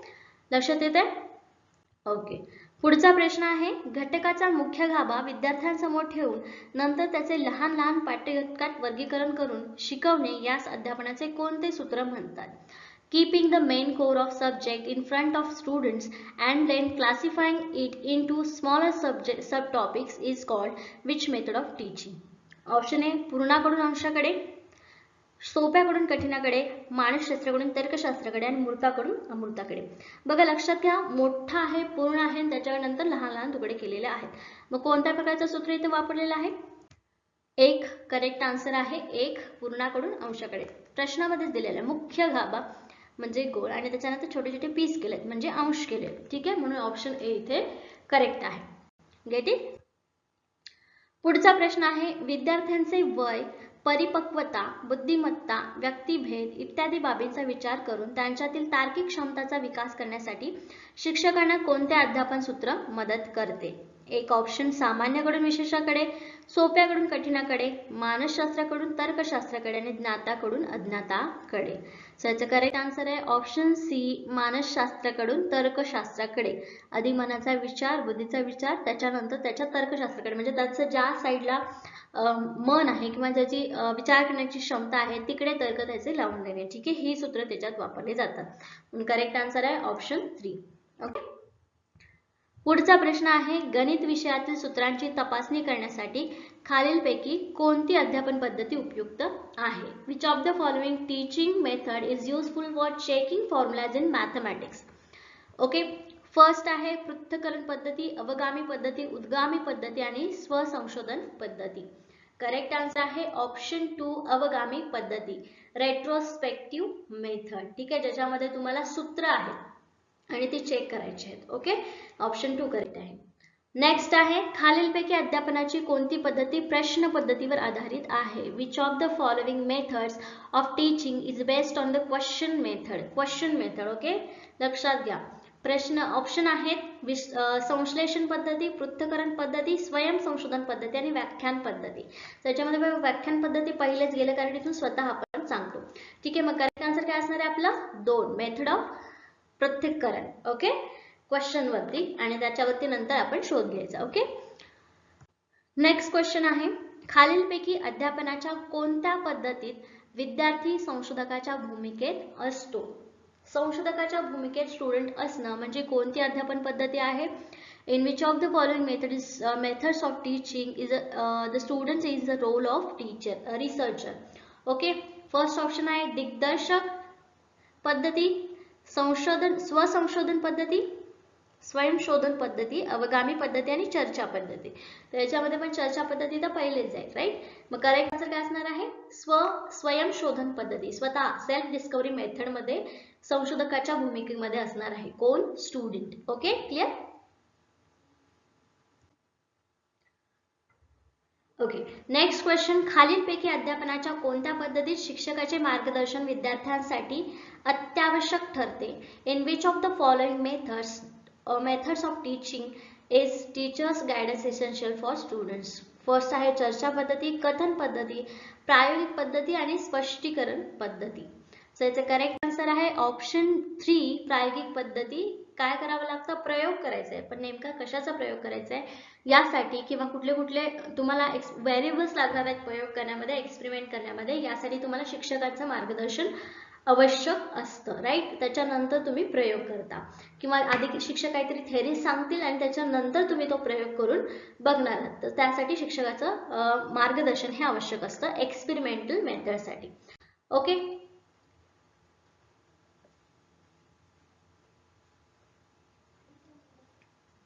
ओके, नेक्स्ट क्वेश्चन आहे उद्गामी पद्धत म्हणजे डॅश जाणे. होय. The emerging method is dash go. Yes. आता काय आहे प्रश्न? ऑप्शन फर्स्ट आहे विशिष्ट उदाहरणाकडून सामान्य नियमाकडे जाणे, विशिष्ट उदाहरणाकडून विशिष्ट उदाहरणाकडे जाणे, नियमाकडून विशिष्ट उदाहरणाकडे जाणे आणि नियमाकडून नियमाकडे जाणे. तर याचं करेक्ट आन्सर आहे एक, विशिष्ट उदाहरणाकडून सामान्य नियमाकडे जाणे. From particular example to general rule. उद्गामी. ठीक आहे, उद्गामी. एक विशिष्ट उदाहरण त्याच्याकडून सामान्यकडे, स्पेसिफिक टू जनरल. ओके, उद्गामी पद्धत. पुढचा प्रश्न आहे उद्गामी पद्धतीच्या पायऱ्या पुढे दिलेल्या आहेत, त्यांचा अचूक क्रम लावा. कोणत्या क्रमानुसार तुम्हाला काम करावं लागणार आहे? ठीक आहे. फर्स्ट दिलेला आहे निरीक्षण, विचार मंथन, निष्कर्ष, तुलनात्मक परीक्षण आणि त्यानंतर खाली जे क्रम दिलेले आहे त्या क्रमपैकी योग्य आन्सर निवडायचा आहे. The step of the above method are given below. Identify their exact order. तर याच्यामध्ये सगळ्यात पहिले आपण काय करणार? एक विचार मंथन करणार. ठीक आहे, याला आपण फर्स्ट नंबर देऊया. ठीक आहे, विचार मंथन केल्यावर त्याच्याबद्दल निरीक्षण करणार, याला आपण सेकंड नंबर देऊया. त्याच्यानंतर काय करणार? निष्कर्ष निघेल निरीक्षण केल्यानंतर. ठीक आहे, हा तिसरा येईल आणि निष्कर्ष जो निघेल त्याच्यानंतर तुलनात्मक परीक्षण सोबतची जी मेथड असेल किंवा सोबतचं जे काय आपण ज्याच्याशी आपण तुलना करू शकतो ते घेणार असेल तर हे चौथ्या नंबरला येईल. म्हणजे पहिले काय येणार? ब अ क ड. ब अ क ड. फोर्थ ऑप्शन इथे काय असणार आहे? आपलं करेक्ट आन्सर असणार आहे. ओके, काय आलं आपलं करेक्ट आन्सर? 4 ब अ क ड. बघितलं होतं? ब अ क ड. ठीक आहे, क्लिअर? ओके, आजचा पहिला प्रश्न आहे संयोजन पद्धतीत इन कॉम्बिनेशन मेथड काय यूज होतं किंवा काय केलं जातं? ऑप्शन 1, लहान लहान भागांचे एकत्रीकरण करून नवीन माहिती मिळवली जाते. लहान लहान भागांचे विभाजन करून नवीन माहिती मिळवली जाते. विद्यार्थ्यांना निष्क्रिय ठेवले जाते आणि माहितीचे लहान लहान भागात वर्गीकरण केले जाते. संयोजन. ठीक आहे, कॉम्बिनेशन. आता आपल्याला शब्दावरूनच लक्षात येतं कॉम्बिनेशन म्हणजे लहान लहान भाग एकत्र करणं किंवा दोन वेगळ्या गोष्टी एकत्र येणं. मग यातला कुठला पर्याय बरोबर असणार आहे? करेक्ट आन्सर असणार आहे ऑप्शन ए, लहान लहान भागाचे एकत्रीकरण करून नवीन माहिती मिळवली जाणे. ठीक आहे, कॉम्बिनेशन वर्ड संयोजन वरून आपल्याला ऑप्शन ए लगेचच लक्षात येतं. ठीक आहे, पुढचा प्रश्न आहे अध्यापनात प्रायोगिक पद्धती वापरण्याचा हेतू खालीलपैकी कोणता आहे? Which of the following is a purpose of using experimental method in teaching? शिकवण्यामध्ये प्रायोगिक पद्धती का वापरतो? ऑप्शन ए, विद्यार्थी निरीक्षणातून माहिती मिळवतात. विद्यार्थी कृतीशीलतेने अध्ययन करतात. विद्यार्थ्याला व्यावहारिक जीवनासाठी उपयुक्त ठरते. वरील सर्व. काय आहे याचा आन्सर? बघा, निरीक्षणातून माहिती मिळवतात हे बरोबर आहे. कृतीशील अध्ययन करतात हे पण बरोबर आहे. दोन ऑप्शन इथे बरोबर आहेत. म्हणजे 1 आणि 2 असा आन्सर नाहीये किंवा ऑप्शन नाहीये. मग इथे एकच ऑप्शन आपल्याला दिसत आहे की वरील सर्व. मग इथे आपलं करेक्ट आन्सर काय असणार आहे? वरील सर्व. आणि हे व्यावहारिक जीवनात पण उपयोगी येतो कृतीशील इन्फॉर्मेशन, राईट. म्हणून इथे आपलं करेक्ट आन्सर काय असणार आहे? ऑल ऑफ द अबोव, वरील सर्व. ठीक आहे, पुढचा प्रश्न आहे अध्यापनात प्रायोगिक पद्धती वापरताना कोणती मर्यादा येते? What are the limitations of using experimental methods in teaching? First आहे ती मनोरंजक व आनंददायी पद्धती आहे. विद्यार्थ्याला यामुळे स्वयं अध्ययनाची सवय लागते. विद्यार्थ्यास राष्ट्रीय दृष्टिकोन निर्माण होतो. अधिक विद्यार्थी असलेल्या वर्गासाठी ती उपयुक्त ठरत नाही. कोणती मर्यादा आहे याच्यामध्ये? ऑप्शन बघितले ती मनोरंजक व आनंददायी पद्धती आहे. विद्यार्थ्यांना त्यामुळे स्वयं अध्ययनाची सवय लागते. विद्यार्थ्यास शास्त्रीय दृष्टिकोन निर्माण होतो. अधिक विद्यार्थी असलेल्या वर्गासाठी ती उपयुक्त ठरत नाही. हे इथे मर्यादा कुठली येणार याच्यामध्ये? चौथी. ठीक आहे, ती उपयुक्त ठरत नाही असं म्हटलेलं आहे. मर्यादा तिथे सांगितलेली आहे. Right, correct answer option 4. Okay, पुढचा प्रश्न आहे, विद्यार्थ्याला संशोधकाच्या भूमिकेत नेऊन त्याला त्या विषयी संबंधी स्वप्रयत्नाने माहिती मिळवण्यास प्रेरित करणारी पद्धती कोणती? ठीक आहे, what is the method that motivates the students to take the role of researcher and get information about the subject through his own efforts? ठीक आहे, प्रश्न ऑप्शन फर्स्ट आहे चर्चा पद्धती, पर्यवेक्षण पद्धत, क्रीडन पद्धती आणि स्वयंशोधन पद्धती. प्रयत्न करा सॉल्व्ह करण्याचा. करेक्ट आन्सर काय असणार याचं? ऑप्शन 4. का? कारण रिसर्चरच्या भूमिकेत तुम्ही येणार आहात तेव्हा तिथे स्वतः संशोधन करून अभ्यास करणार आहात. राईट, म्हणून स्वयं संशोधन पद्धती इथे करेक्ट आन्सर आहे. ओके, पुढचा प्रश्न आहे, अध्यापन करताना शिक्षकाने स्वयं संशोधन पद्धतीच्या टप्प्यांची अंमलबजावणी कोणत्या क्रमाने करावी लागते? In which order the teacher has to implement the stages of self discovery method while teaching? शिकवताना कोणती मेथड किंवा क्रम कुठला लावायला लागेल तुम्हाला? ठीक आहे, ते बघायचं आहे. इथे बघा कोडिंग वाला प्रश्न आहे, कोड दिलेला आहे, त्यातलं करेक्ट आन्सर तुम्हाला सिलेक्ट करायचं आहे. त्याच्या आधी तुम्हाला इथे बघावं लागतील ऑप्शन्स काय काय दिले आहेत. विद्यार्थ्यांनी केलेल्या संशोधनाची सर्वसमावेशक चर्चा, संशोधनासाठी प्रोत्साहन, संशोधनाची विद्यार्थ्यात निकोप स्पर्धा, अध्ययन वातावरण निर्मिती आणि विद्यार्थ्यांसमोर समस्यांची मांडणी, विद्यार्थ्यास मार्गदर्शन आणि सूचना. त्याचं करेक्ट आन्सर असणार आहे ऑप्शन 4. काय काय आहे बघा 4 मध्ये मी करेक्ट आन्सर याच्यासाठी सांगितलं जेणेकरून तुमच्या लक्षात येईल की कसं आन्सर असेल. ई, विद्यार्थ्यांसमोर सर्वात पहिले काय करावं लागेल? समस्याची मांडणी करावी लागेल. त्याच्यानंतर ड आहे म्हणजे अध्यापन वातावरण निर्मिती. जेव्हा एकदा तुम्ही समस्या मांडली त्याच्यानंतर वातावरण निर्मिती करायला पाहिजे की त्यांना तिथे अभ्यासाची आवड निर्माण व्हायला पाहिजे. ठीक आहे, त्याच्यानंतर काय असणार आहे? स्पर्धा निर्माण केली पाहिजे त्यांच्यामध्ये की कोण आधी करणारे संशोधन, बघू कोणाचं संशोधन बरोबर येतं किंवा कोणाचं आन्सर काय येतं, अशा प्रकारची स्पर्धा निर्माण केली पाहिजे. ठीक आहे, त्याच्यानंतर ब, संशोधनासाठी प्रोत्साहन दिलं पाहिजे. राईट, या स्पर्धेमधून आपोआप त्यांना प्रोत्साहन मिळेल, त्यांना त्याच्यावरती बक्षीस दिलं तर प्रोत्साहन मिळेल. त्याच्यानंतर फ, प्रोत्साहन देऊन त्यांना मार्गदर्शन करायचे की कशा प्रकारे तुम्ही संशोधन करू शकता. आणि फायनली आन्सर ज्यांचं सगळ्या स्टुडंट्सला मिळालं की त्याच्यावरती काय करायला पाहिजे? सर्वसमावेशक चर्चा करायला पाहिजे. तर अशा प्रकारे 4 आन्सर हे बरोबर आहे. ओके, ही ऑर्डर फॉलो केली जाते स्वयं संशोधन पद्धतीने. ओके, पुढचा प्रश्न आहे, खालीलपैकी कोणत्या एक प्रकल्प पद्धतीचे वैशिष्ट्य नाही? Which one of the following is not a characteristics of project method? एक, प्रकल्प पद्धतीमुळे सामाजिक सहकार्याची भावना वाढते. या पद्धतीमुळे कौशल्यामध्ये वृद्धी होऊन व्यावहारिक शहाणपण येते. या पद्धतीमुळे ज्ञानाचा दैनंदिन जीवनाशी संबंध जोडला जातो. सर्व पाठ्यघटक या पद्धतीने शिकवता येतात. ठीक आहे, काय आहे प्रकल्प पद्धतीचं वैशिष्ट्य? मग याच्यामध्ये करेक्ट आन्सर आहे ऑप्शन 4. ठीक आहे, प्रकल्प पद्धतीमध्ये सर्व पाठ्यघटक शिकवता येतात. ओके ओके, पुढचा प्रश्न आहे, अध्यापन पद्धतीची निवड करताना शिक्षकाने खालीलपैकी कोणत्या बाबींचा विचार करावा? कुठले विचार घ्यावेत लक्षामध्ये?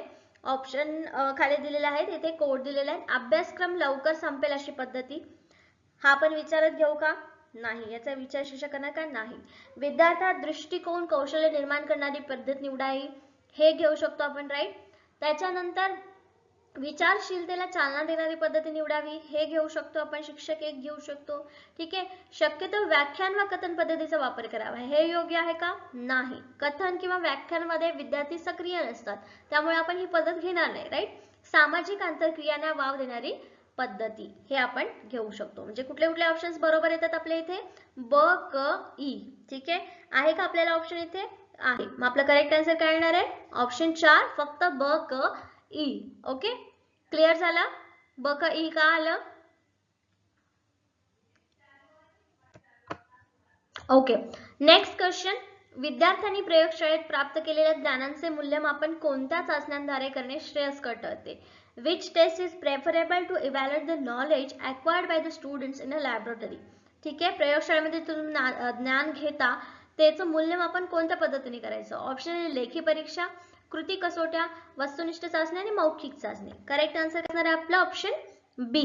प्रयोगशाळेमध्ये जे तुम्ही प्रयोग करता ते तुम्हाला लिहून तुम्हाला समजलाय की नाही समजणार आहे, की तुम्ही कृती करून दाखवली, तुम्ही तो प्रयोग सक्सेसफुल करून दाखवला, त्याचं जे आन्सर कन्क्लुजन जे यायला पाहिजे ते जर तुम्ही योग्य केलं तर तिथे तुमची मूल्यमापन किंवा इव्हॅल्युएशन योग्य होणार आहे. म्हणून इथे ऍक्शन टेस्ट आणि कृती कसोट्या हे करेक्ट आन्सर आहे, किंवा याच्यामधून इव्हॅल्युएशन करणं सोयीस्कर ठरतं, श्रेयस्कर ठरतं. ओके. नेक्स्ट क्वेश्चन आहे, what is the most educational value in teaching? अध्यापनातील सर्वात जास्त शैक्षणिक मूल्य असणारी बाब कोणती? ऑप्शन फर्स्ट आहे विद्यार्थ्याला ज्ञान शोधासाठी प्रोत्साहन देणे, विद्यार्थ्याला विविध प्रकारच्या महत्त्वाच्या सूचना देणे, विद्यार्थ्यांचे स्मरण कौशल्य वाढवणे आणि विद्यार्थ्याला परीक्षेत चांगले यश संपादन करण्यास सांगणे. ओके. सो याचं करेक्ट आन्सर काय असणार आहे? मग शैक्षणिक क्षेत्रामध्ये जास्त महत्त्व कशाला असणार आहे? ज्ञान शोधासाठी प्रोत्साहन देणे. ठीक आहे, ही महत्वाची बाब आहे. बाकीच्या गोष्टींच्या पेक्षा स्मरणशक्ती वाढवणं, कौशल्य वाढवणं, चांगलं परीक्षेमध्ये यश देणं याच्यापेक्षा त्यांना ज्ञान शोधण्यासाठी किंवा ज्ञान मिळवून देण्यासाठी जास्त कष्ट केले किंवा जास्त प्रोत्साहन दिलं तर ते योग्य होणार आहे. ओके, म्हणून करेक्ट आन्सर आपला ऑप्शन फर्स्ट आहे. ठीक आहे, क्लिअर? ओके. पुढचा प्रश्न आहे, अध्यापन उद्दिष्टांपैकी खालील पर्यायातील चुकीचे विधान कोणतं? Which of the following teaching objective is a false statement? म्हणजे याच्यात आपल्याला अध्यापनाची कुठली कुठली उद्दिष्ट असायला पाहिजेत किंवा आहेत हे आपल्याला माहिती पाहिजे, आणि त्यामध्ये जे नसेल ते चुकीचं विधान असणार आहे आपल्याला दिलेल्या पर्यायापैकी. ओके. फर्स्ट ऑप्शन आहे, उद्दिष्टे ध्येयांवर आधारित असावी, उद्दिष्टांमध्ये वस्तुनिष्ठता असते, उद्दिष्टे अस्पष्ट व गुंतागुंतीची असतात, उद्दिष्टे विद्यार्थ्याच्या वर्तना बदलाशी संबंधित असतात. सो इथे करेक्ट आन्सर आपल्याला लगेच दिसून येतं की उद्दिष्टे अस्पष्ट आणि गुंतागुंतीची असतात का? नाही. म्हणून करेक्ट आन्सर इथे काय आहे?